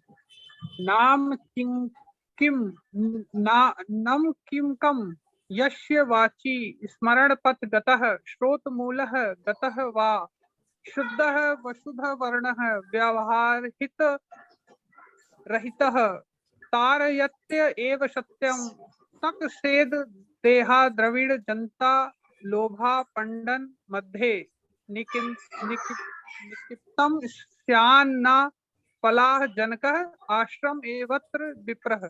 अनुवाद: यदि कोई भक्त एक बार भगवान के पवित्र नाम का उच्चारण करता है, या यदि यह उसके मन में प्रवेश करता है या उसके कान में प्रवेश करता है, जो कि श्रवण ग्रहण का चैनल है, तो वह पवित्र नाम निश्चित रूप से उसे भौतिक बंधन से मुक्त करेगा, चाहे वह ठीक से कंपन हो या अनुचित, सही या गलत व्याकरण के साथ, या अलग अलग हिस्सों में ठीक से शामिल या कंपन। हे ब्राह्मण, इसलिए पवित्र नाम की शक्ति निश्चित रूप से महान है। हालांकि यदि कोई भौतिक शरीर के लाभ के लिए, भौतिक धन और अन्यायियों के लिए या लालच या नास्तिकता के प्रभाव में पवित्र नाम के कंपन का उपयोग करता है, दूसरे शब्दों में यदि कोई अपराध के साथ नाम का उच्चारण करता है, ऐसा जप नहीं होगा, बहुत जल्द वांछित परिणाम उत्पन्न करे। इसलिए भगवान के पवित्र नाम का जप करने में अपराध से बचना चाहिए। मुराद, पद्म पुराण का यह श्लोक सनातन गोस्वामी द्वारा हरि भक्ति विलास में शामिल है। तो ये जो श्लोक है पद्म पुराण में क्या कहा है कि यदि कोई भक्त एक बार भगवान के पवित्र नाम का उच्चारण करता है, तो उच्चारण यदि उसके मन में प्रवेश करता है या उसके कान में प्रवेश करता है, जो कि श्रवण ग्रहण का चैनल है, तो वो पवित्र नाम निश्चित रूप से उस भौतिक बंधन से मुक्त करेगा। ये जो भौतिक बंधन, हम लोग जो कल भौतिक गांठ के बारे में चर्चा की, भौतिक बंधन से क्या करेंगे? पवित्र नाम हरे कृष्ण कृष्ण कृष्ण हरे हरे, हरे राम राम राम हरे हरे, ये कीर्तन, ये क्या करेंगे? हम लोग को बंधन मुक्त करेगा। चाहे वो ठीक से हो या संस्कृत का उच्चारण सही हो, व्याकरण का गलत हो, एनीथिंग अबाउट, भगवान का नाम, पवित्र नाम शक्ति निश्चित रूप से महान है। हालांकि यदि कोई भौतिक शरीर के लाभ के लिए, भौतिक धन या अनुयाय के लिए या लालच या नास्तिकता के प्रभाव से पवित्र नाम के कंबन का उपयोग करता है, लेकिन ये मतलब ये करता है, ये ऑफेंस होता है, अपराध। रूपद यहाँ पे बोल रहा है, नहीं, ये तो अनुवाद में बताया जा रहा है कि यदि कोई अपराध के साथ नाम का उच्चारण करता है, ऐसा जप नहीं करना चाहिए, उसे वांछित परिणाम की। इसलिए भगवान के पवित्र नाम का जप करने में अपराध से बचना चाहिए। अपराध मतलब हम लोग को किसी भौतिक चीज के लिए नहीं ये करना चाहिए, बल्कि भगवान की भक्ति प्राप्त करने के लिए नाम का जप करना चाहिए। महत् सेवा पढ़िए।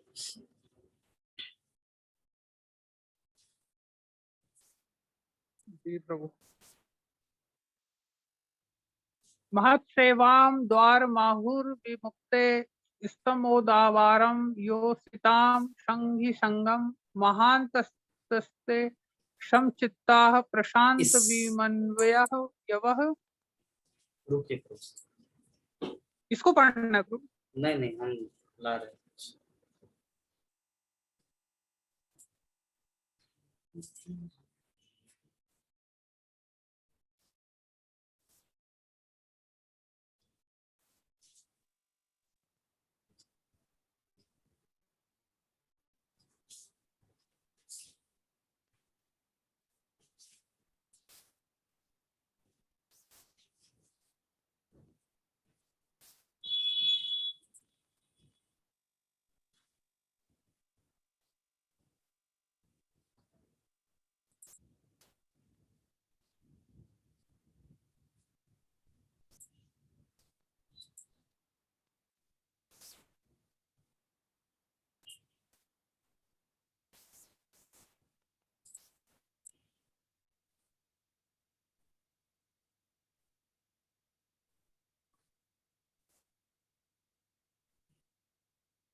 जी पढ़िए।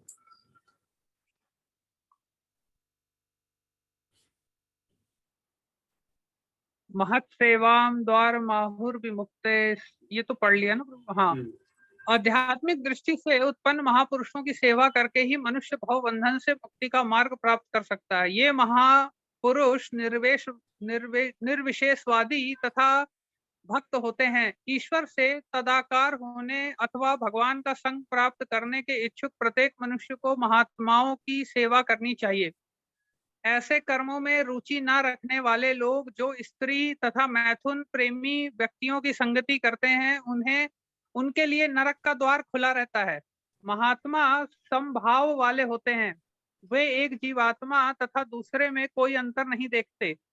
वे अत्यंत शांत होते हैं और भक्ति में पूर्णतया लीन रहते हैं। वे क्रोध रहित होते हैं और सभी के कल्याण के लिए कार्य करते हैं। वे कोई निम्न आचरण नहीं करते। ऐसे व्यक्ति महात्मा कहलाते हैं। तात्पर्य, मानव शरीर चौराहे के समान है। चाहे तो कोई मुक्ति का मार्ग ग्रहण करे या नरक जाने वाले मार्ग का अनुसरण करे। यहाँ यह बताया गया है कि कोई किस प्रकार इस मार्गों को ग्रहण करे। मुक्ति मार्ग में महात्माओं की संगति मिलती है तथा बंधन मार्ग में इंद्र तृप्ति तथा कामशक्त व्यक्तियों का संग प्राप्त होता है। महात्मा दो प्रकार के होते हैं, निर्विशेषवादी तथा भक्त। यद्यपि उनका परम, तो यहाँ पर महत सेवा की महत सेवांग दारम आहुर्मिक्त, मतलब यहाँ पर प्रभुपद कंक्लूजन बता दिए हम सबको कि मानव जीवन क्या है, चौराहे के समान है। चौराहे में क्या होता है, इधर भी जा सकते उधर भी जा सकते हैं, नरक भी जा सकते हैं और भगवत धाम भी जा सकते हैं, तो चाहे जो मार्ग ग्रहण करे। तो यहाँ पर बताया गया कि बंधन मार्ग क्या है, जो इंद्रिय तृप्ति में आसक्त ऐसे व्यक्तियों का संग करना, और भगवत धाम जाने के लिए मुक्ति का मार्ग क्या है, जो महात्मा है महात्माओं का संग करना। तो महात्मा क्या है इस श्लोक में पूर्ण रूप से बताया गया है कि महात्मा समभाव वाले होते हैं। महात्मा क्या होता है, समभाव वाले। और दुरात्मा जो स्त्री तथा मैथुन प्रेमी व्यक्तियों की संगति करने के लिए नरक का द्वार खुला रहता। हाँ, तो जो स्त्री मैथुन में ज्यादा अत्यधिक रहते हैं, पशु की तरह, जिनका जीवन आत्मा साक्षात्कार के लिए नहीं रहता, तो वो व्यक्ति दुरात्मा होते हैं या इंद्रिय तृप्ति कामासक्त व्यक्ति होते हैं। तो महात्मा समभाव वाले होते हुए एक जीवात्मा तथा, अरे यार ये तो प्रोजेक्ट बहुत डिस्टर्ब कर रहा है।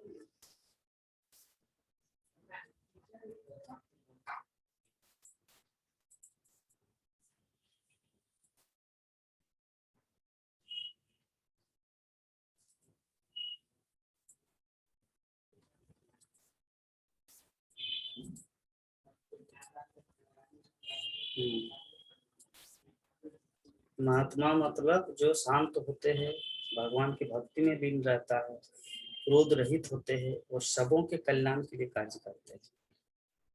कोई निंदा आचरण नहीं करते किसी का, ऐसे व्यक्ति को महात्मा कहते हैं। अभी शब्द आता क्रोध रहित। प्रभु जी क्रोध रहित मतलब क्या है, महात्मा क्या क्रोध नहीं करते? तो श्रील प्रभुपाद उपदेशामृत के तात्पर्य में लिखा है कि भक्त को अपने लिए क्रोध नहीं करना चाहिए, लेकिन जब कोई भक्त दूसरे भक्तों के लिए कुछ निंदा करता है तो उसमें क्रोध करना चाहिए। कहने का मतलब, जब जगाई माधाई नित्यानंद प्रभु को चोट पहुंचाए, तब महाप्रभु यद्यपि भगवान है साक्षात, फिर भी सुदर्शन चक्र को बुलाया, बोले कि इसको तुरंत काट डालो। क्यों?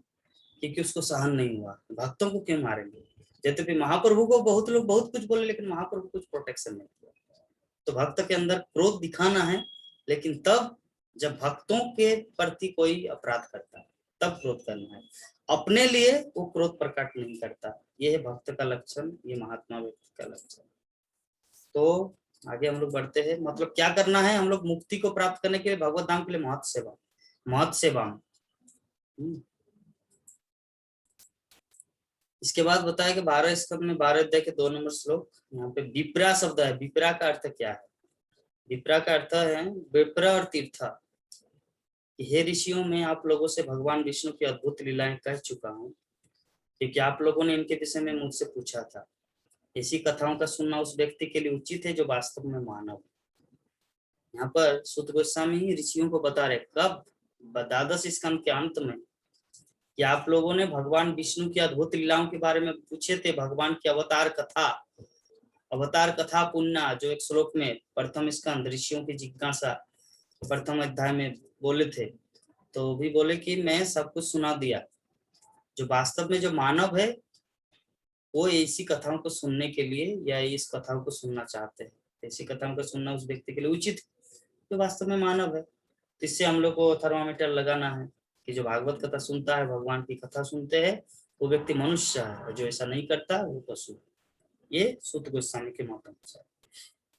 इसके बाद आगे बताया जा रहा है कि भगवद विधा भागवत तीर्थ भूता स्वयं विभो तीर्थ कुर्वन्ति तीर्थानि स्वांतस्थेन गदाभृता। मतलब हे प्रभु, आप जैसे भक्त निश्चय ही साक्षात पवित्र स्थान होते हैं, चूंकि आप भगवान को अपने हृदय में धारण किए रहते हैं, अतः आप समस्त स्थानों को तीर्थ स्थान में परिणत कर देते हैं। तो यहाँ पर मैत्रेय ऋषि को विदुर बता रहे हैं कि आप जैसे भक्त निश्चय ही साक्षात पवित्र तीर्थ स्थान होते हैं। क्यों? क्योंकि भगवान को आप अपने हृदय में धारण किए रहते हैं और आप अपने समस्त स्थानों को समस्त तीर्थ स्थानों में परिणत कर सकते हैं, क्योंकि आपके हृदय में भगवान है। तो ये तीर्थानि शब्द है। इसके बाद निषेवनाथ, निषेवनाथ का अर्थ होता है सेवा से। महान भक्तों की सेवा करना ही हमारे जीवन का चरम लक्ष्य है। तो अल्टीमेट यहाँ पे हम लोग समाप्त हो रहे हैं। ये क्या बोलते हैं, श्लोक शब्दार्थ जो हम लोग देख रहे हैं। वासुदेव कथा रुचि शुश्रूषो सर्दधानस्य वासुदेव कथा रुचि श्यान महत सेवया विप्रा पुण्य तीर्थ निषेवन। शुश्रूषो मतलब समझ गए, प्रभुपाद उदाहरण दिए। क्या उदाहरण दिए शुश्रू के लिए? सर्दधानस्य भी समझ गए। वासुदेव कथा मतलब भगवान कथा में रुचि, जिसका पाप खंडन हो चुका है। महत सेवया नारद मुनि का हम लोग देखे, या जो यहाँ पे ऋषभ देव अपने पुत्रों को बता रहे हैं कि जो व्यक्ति मुक्ति के मार्ग के पति के महत सेवा करते हैं और जो नरक जाने की इच्छा है वो इंद्रिय तृप्ति के व्यक्ति फिर तो महत सेवा हमारे जीवन में इम्पोर्टेंट है। विप्रा, विप्रा किसको कहा जाता है? जैसे विप्रा आपका पुण्य तीर्थ निषेवना, पुण्य तीर्थ वही व्यक्ति है जो अपने हृदय में भगवान को धारण करते हैं। तो लगभग हम लोग शब्दों को समझ गए। इसके बाद हमारे पास समय ओनली 15 मिनट है। अभी प्रश्न उत्तर लेंगे या कथा को कंप्लीट करेंगे जो ये बनाया गया था? आप लोगों का क्या राय है, विचार क्या है? सभी अपना मत व्यक्त करें। प्रभुपाद का लेक्चर थोड़ा सा श्रवण करेंगे या प्रश्न उत्तर लेंगे?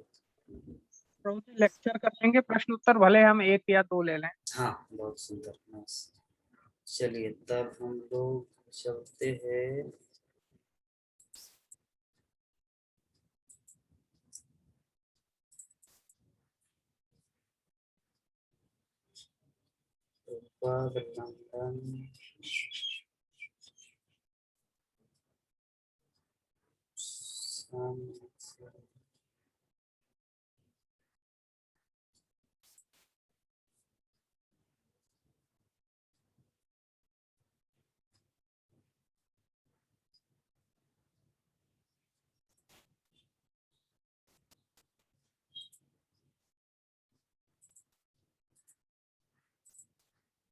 पढ़िए प्रभु जी।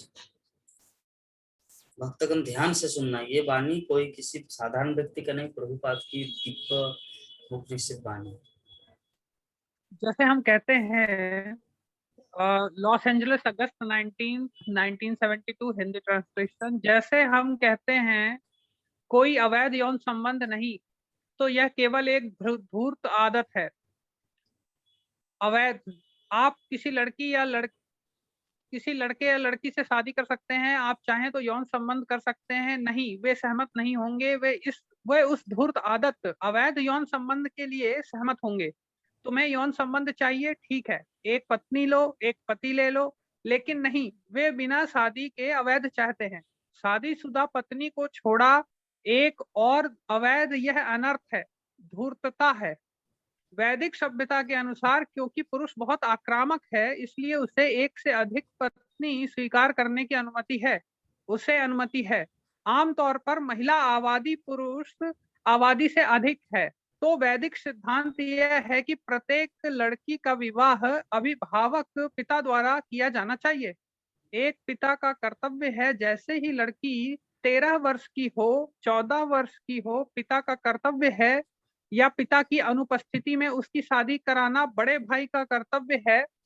किसी ना किसी तरह कोई पति ढूंढो। हाँ, तो अगर हर लड़की की शादी करनी है और अगर महिला आबादी अधिक है तो इतने पति कहाँ से लाएं?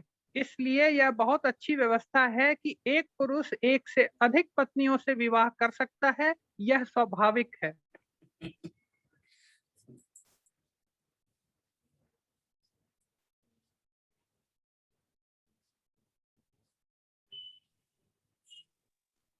वासुदेवा कथा रुचि शुश्रो श्रद्धा धानस्य। तो अगर आप लगातार विश्वास और प्रशंसा के साथ सुनते हैं तो आप चखने के स्तर पर आ जाएंगे। हाँ, स्वाद का अर्थ है यदि आप इसे पसंद करते हैं तो इसे स्वाद कहा जाता है। ऐसा नहीं है कि जबरदस्ती कुछ खाना पड़ता है जब तक उसे इसका स्वाद ना मिल जाए। जैसा कि अगर हमें मांस खाने के लिए मजबूर किया जाता है तो हम नहीं खा सकते क्योंकि हमारे पास इसका कोई स्वाद नहीं है। लेकिन दूसरा, जैसे ही आप मांस की थाली देते हैं तुरंत तामसिक भोजन, हाँ, क्योंकि उसे इसका स्वाद मिल गया है तो इस स्वाद की आवश्यकता है, तब उसको तलवार मिलती है। याद अनुध्यासीना, अगर स्वाद है तो आप बहुत अच्छी तरह से हरे कृष्ण कृष्ण कृष्ण हरे हरे, हरे राम राम राम हरे हरे का जप कर सकते हैं क्योंकि स्वाद। रूपा गोस्वामी की तरह ही उन्होंने स्वाद बढ़ा दिया। वे मुक्त आत्मा थे, इसलिए वे लिख रहे हैं कि यदि मेरे पास लाखों जीव और खरबों कान होते तो मैं अच्छी तरह से जप और सुन सकता था। और यहाँ तक हमारा संबंध है क्योंकि हमारा कोई स्वाद नहीं है, वह 16 फेरे भी बहुत कठिन काम है क्योंकि हमारा कोई स्वाद ही नहीं है। स्वाद क्यों नहीं है? क्योंकि हम उस पिछली प्रक्रिया में कमी कर रहे हैं, भजन क्रिया। तो एक के बाद एक उस तलवार को पाने के लिए उन्हें इस योग्यता की आवश्यकता होती है। अदौ श्रद्धा तथा साधु संग, फिर स्वाद है। अब यह स्वाद कैसे बनता है यह भी अगली पंक्ति में बताया गया है। शान महत सेवया, महत सेवा, महत का अर्थ है, मैं पहले ही समझा चुका हूँ, एक भक्त, शुद्ध भक्त जिसके पास कृष्ण की सेवा करने के अलावा और कोई काम नहीं है, वह महत कहलाता है। जय।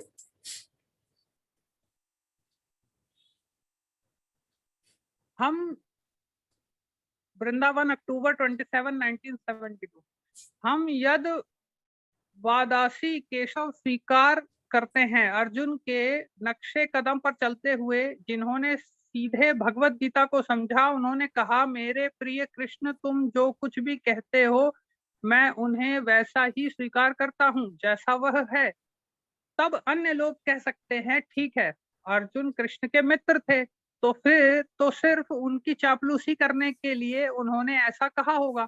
नहीं, कृष्ण ने तुरंत प्रणाम किया, प्रमाण दिया कि मैं न केवल मैं आपको स्वीकार करता हूं बल्कि व्यास, नारद, देवल, असीत और कई अन्य जैसे महान व्यक्तित्व हैं, अधिकारियों जैसे। जब आप कानूनी अदालत में कुछ बोलते हैं तो आप दूसरे फैसले अधिकारियों से सबूत देते हैं, यह एक अच्छा मामला है। इसी तरह अर्जुन ने कृष्ण को भगवान के सर्वोच्च व्यक्तित्व के रूप में स्वीकार किया। परम ब्रह्म, परम धाम, पवित्रम परमम भवम। मेरे प्रिय कृष्ण, मैं आपको स्वीकार करता हूँ, आप सर्वोच्च ब्रह्म हैं। ब्रह्ममति भगवान, परमात्मा मेति भगवानीति शब्दते। ब्रह्ममति भगवान, परमात्मेति भगवानीति शब्दते। इसलिए भगवान परम ब्रह्म है। केवल अव्यक्तिक ब्रह्म साक्षात्कार व्यवसाय को समाप्त नहीं कर रहा है, आपको आगे आगे और आगे जाना है।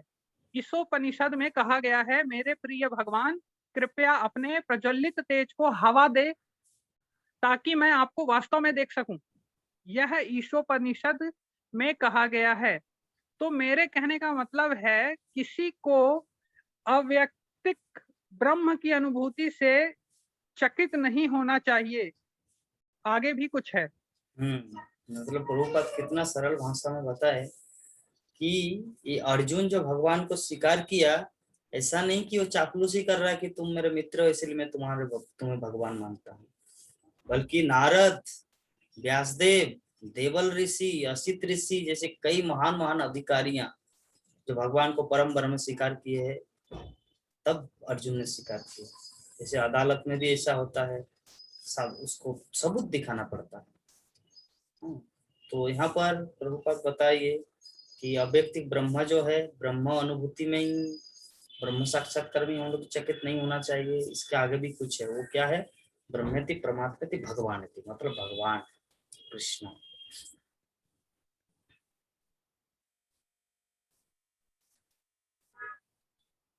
हरि बोल। तो विचार क्या है? विचार यह है कि प्रत्येक व्यक्ति को धीरे धीरे ब्राह्मण और वैष्णव के पद तक पहुंचाया जाए और इस प्रकार उनके जीवन को परिपूर्ण बनाया जाए। यही वैदिक सभ्यता की योजना है। चतुर्वर्ण्या मया सृष्टा श्री गुण कर्म विभागसम। ऐसा नहीं है कि शूद्रों या मलेच्छों को पद दलित स्थिति में रखो और मुझे आगे बढ़ने दो। नहीं, सभी का सहयोग करना चाहिए। शूद्र या मलेच्छ या और यवन ऐसे ही क्यों रहे? दरअसल भारत के पतन का मतलब उस प्रक्रिया से है। किसी ने परवाह नहीं की। इतने सारे मुसलमान, उन्होंने धर्म परिवर्तन किया, लेकिन उच्च जाति उन्होंने परवाह नहीं की। ओह, वे मुस्लिम हो गए हैं, उन्हें अस्वीकार करें। अस्वीकार क्यों? कृष्ण कहते हैं, माम ही पार्थ व्यपाश्रित्य ये अपि शयु पापयोनयः स्त्रियो वैश्यस्तथा शूद्रस्ते अपि यान्ति परमाम गतिम। इन मुसलमानों की उपेक्षा क्यों की गई? वे वैष्णव क्यों नहीं बने जैसे हम कर रहे हैं? यह नेताओं की गलती है। इसलिए भारत अब विभाजित हो गया है, पाकिस्तान और हिंदुस्तान। तो अगर हम वास्तव में कृष्ण और कृष्ण भावना अमृत को समझने की कोशिश करते हैं तो समाज की, सरकार की और हर चीज की सभी समस्याओं का समाधान है। यह कोई भावनात्मक आंदोलन नहीं है। वासुदेव कथा रुचि है। कृष्ण को समझने के लिए स्वाद बढ़ाना चाहिए। जैसे कृष्ण आए, वह न केवल गोपियों के साथ नृत्य करने आया था, उन्होंने राजनीति में भाग लिया। उसने इतने सारे राक्षसों को मार डाला। उन्होंने अच्छी सरकार की स्थापना की। तो यहाँ पर हम लोग देखते हैं कि मुस्लिम शासक के समय बहुत सारे हिंदू लोगों को मुसलमान बना दिया गया, लेकिन जो उच्च जाति के थे वो लोग बोले, ओ अभी तो मुसलमान बन गए, चलो उनको अस्वीकार किया। लेकिन प्रभुपाद बोलते कि वो ऐसा क्यों किए? सरकार की गलती है। भगवान कृष्ण क्या बोलते हैं कि मांगी पर तो विपासते जेपीशु पाप जो नहीं, मतलब नीचे से नीच जाति के लोग भी धीरे धीरे ब्राह्मण और वैष्णव के पद को प्राप्त कर सकता है। कैसे? भक्ति के प्रोसेस से। तो प्रभुपाद बोले कि मैं कर रहा हूँ, वो वैष्णव क्यों नहीं बने जैसे हम कर रहे हैं? प्रभुपाद बोले हम कर रहे हैं, इस्कॉन के माध्यम से हम वैष्णव बना रहे हैं। विदेशियों को, चाइनीज, मलेशियन, थाईलैंड, पूरे भी लोगों को मैं भक्ति करने का, वैष्णव बनने का अधिकार दिया हूँ। तो ये प्रभुपाद की वाणी सच में हम लोग वास्तविक चीज को देख पा रहे हैं। संसार में, हमारे भारतवर्ष में जो इतने सारे मुस्लिम, उसको कन्वर्ट किया गया, धर्म परिवर्तन। तो भारतवर्ष में कहां से? जय जगत गुरु श्रील प्रभुपाद की।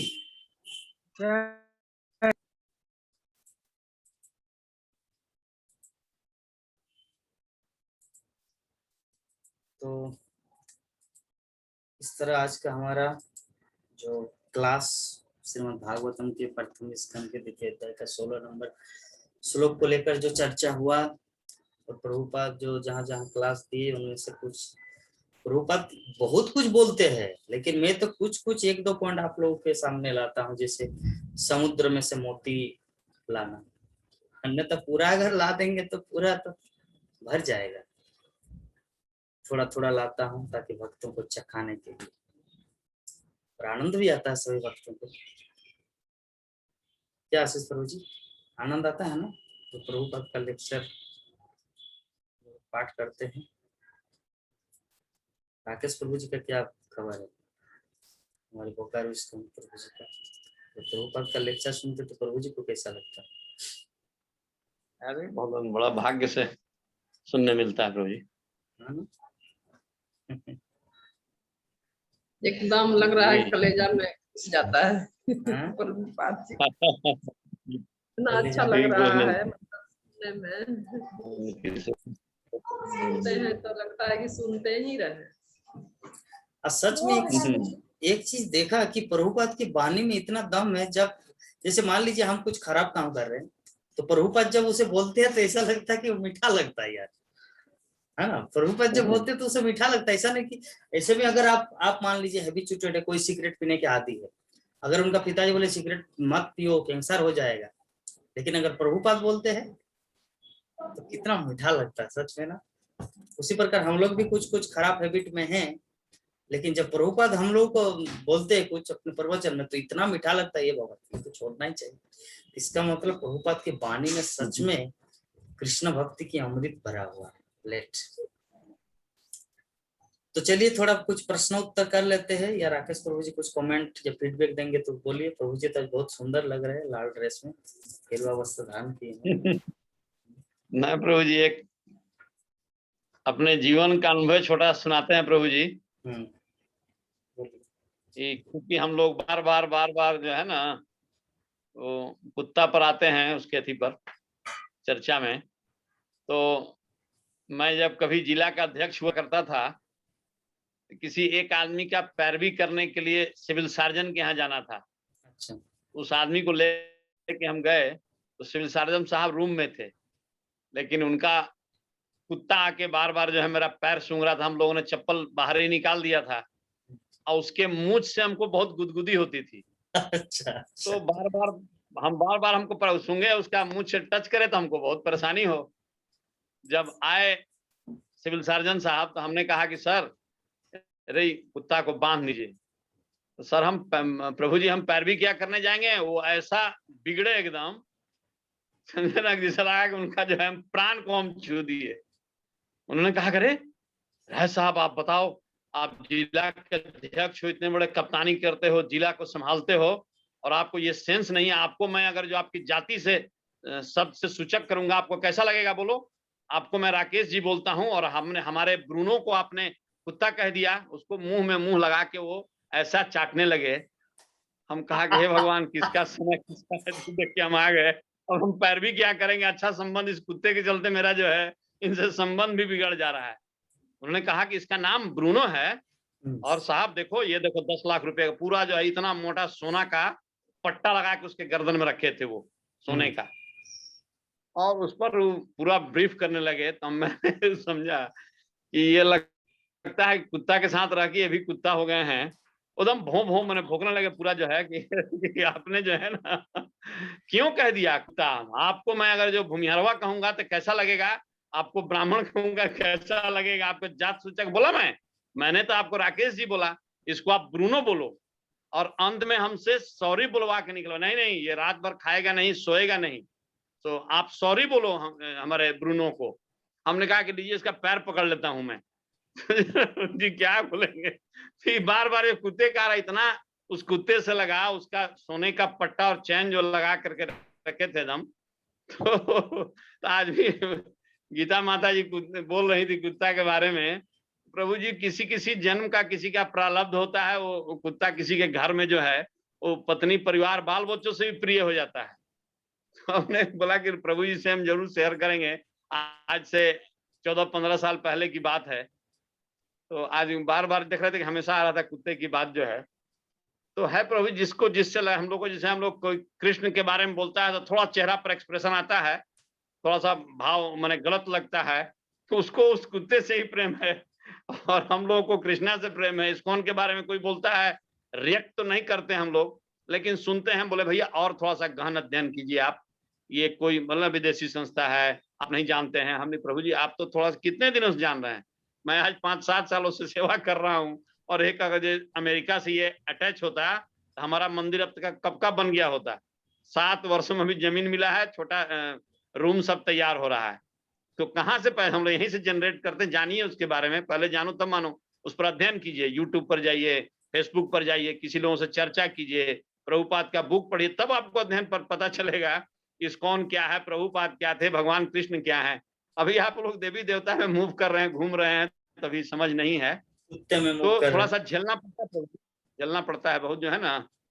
इसको संस्था के बार बार लोग वीडियो दिखाते हैं, तो हमने ये फ्रीडम है, हमारे यहाँ बाध्यता नहीं है, खुल के दी करो, जो करोगे उसको भगवान को भी प्रभु ने जो है पूरे वर्ल्ड में लेके चले गए। आप लोगों तो जगन्नाथ मंदिर में बांध के रखे थे भगवान को, प्रभुपाद जी ने पूरे वर्ल्ड में लेकर के जो है घर घर घुमा दिया है, घर घर में जो है उनका विग्रह लगवा दिया है। तो आप जो बोलते हैं प्रभुपाद जी पर ही विशेष रूप से है, क्योंकि विश्व में प्रचार तो उन्होंने ही जो है प्रथम विश्व प्रचार किया। इंडिया में तो पहले से 6 गुरु 7-5 गुरु का चल ही रहा था। इस पर थोड़ा सा बीच में प्रकाश किया। बहुत बहुत धन्यवाद प्रभु जी। हरि बोल, हरे कृष्णा। हरे कृष्ण प्रभु जी। देखिए घर घर में जब जगन्नाथ बलदेव सुभद्रा की बात आई तो आपकी बहन के घर में भी देखिए वहां पे दिख रहा है जगन्नाथ बलदेव सुभद्रा। विवाह माता जी थोड़ा जगन्नाथ बलदेव सुभद्रा महारानी को थोड़ा दर्शन कराइए, किधर है? हम तो रोज देखते हैं जगन्नाथ बलदेव सुभद्रा महारानी। लड्डू गोपाल जी बहुत सेवा करती हैं। हाँ लड्डू गोपाल जी का। विश्वनाथ मंडल प्रभु कुछ प्रश्न है प्रभु जी किसी भक्त का? 6 बज गया तो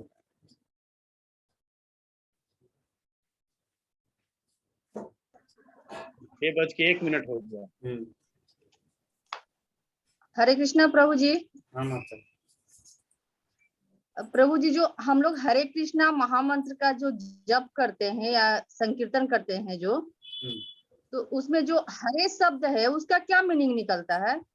उसका मीनिंग है राधा रानी, हरा। राधा रानी को प्यार से हरे कहा जाता है, कृष्ण हरा बोलते हरा। अच्छा, वही हरा से हरे है। वही हमको कोई पूछा तो हरे कृष्णा मंत्र बोलती हो तो उसका हरे का मतलब बताओ। हम बोले कि देखो हम तो कहीं सुने हैं कि जैसे राधे श्याम सीताराम होते हैं, तो हम भी ऐसे बताए जो कि सीता या राधे ऐसे ही कुछ होगा। तो हम सोचे कहीं कुछ गलत बोले हैं क्या, तो आज का क्लास में हम पूछ लेंगे थोड़ा। राधा रानी कि हरे राम हरे कृष्णा का जी जो राम शब्द है ना वो भी कृष्ण ही है। हरे राम वो भी है, वो भी कृष्ण ही है, और कृष्ण में भी कृष्ण ही है। वो राम मतलब दापर युग त्रेता युग का रामचंद्र नहीं है, वो राम जो है वो भी कृष्ण है। हरे कृष्णा प्रभु। हरे कृष्ण। गीता माता जी आप छुप छुप के रहती है माता। आज नेट ठीक नहीं है प्रभु जी। आज मैं कुछ भी नहीं सुनी, अभी आपके YouTube से सुनूंगी कुछ। अच्छा ठीक है, तो चलिए हम लोग यहीं पर विराम देंगे कथा को, समय जबकि हो गया है। किसी का कुछ प्रश्न भी नहीं है, और कल से थोड़ा देखेंगे ओवरव्यू को। 3:30 पौने 4 में ही ओवरव्यू है, 4:30 बजे तक चला है। इसमें 4 बजे हम खत्म करते थे, वो 4 बजे से 6 बजे के अंदर मेरा पूरा टाइम मेकअप होता है। आपका प्रेजेंटेशन, बोलना, तात्पर्य को लेकर चर्चा करना, लेकिन आज उसी में टाइम चला गया जिसके कारण थोड़ा सा। तो चलिए हमारे पास 18,000 श्लोक का 18,000 दिन है। हमारे राकेश प्रभु जी जैसे बोलते है ना, यद्यपि उम्र है हमारा 60 साल या 70 साल, लेकिन हम लोगों को तो उम्मीद करना है पूरे 18,000 श्लोक को पढ़ना है। हो सकता भगवान वहां से मिला देंगे दूसरे जीवन में। सूरधुनी माता जी कुछ कमेंट करेंगे माता जी हमारे क्लास के बारे में? अब तो 4-5 क्लास ज्वाइन करते पूरे दिन में। नहीं प्रभु जी, हरे कृष्णा, दंडवत प्रणाम। मैं तो बहुत लेट आती हूँ, थोड़ा सा प्रॉब्लम घर में फैमिली को संभालने में। चलिए ठीक है, सभी भक्तगण वांछा कल्पतरु कर लेते हैं। वांछा कल्पतरुभ्यश्च कृपा सिन्धुभ्यैव च पतितानां पावनेभ्यो वैष्णवेभ्यो नमः। हरे कृष्णा कृष्णा कृष्णा हरे हरे, हरे राम राम राम हरे। जय जगत गुरु श्रील प्रभुपाद की ग्रंथरा श्रीमद् भागवत महापुराण की अनंत कोटि वैष्णव भक्त वृंद की समवेत गौर भक्त वृंद की जय पिता गौर परमानंदे हरि हरि बोल। हरि हरि बोल, हरि बोल, हरि हरि बोल। जगन्नाथ देवदास प्रभु की जय। लक्ष्मी देवी दास माता जी की दासी जय। जगन्नाथपुरी धाम की जय। जय।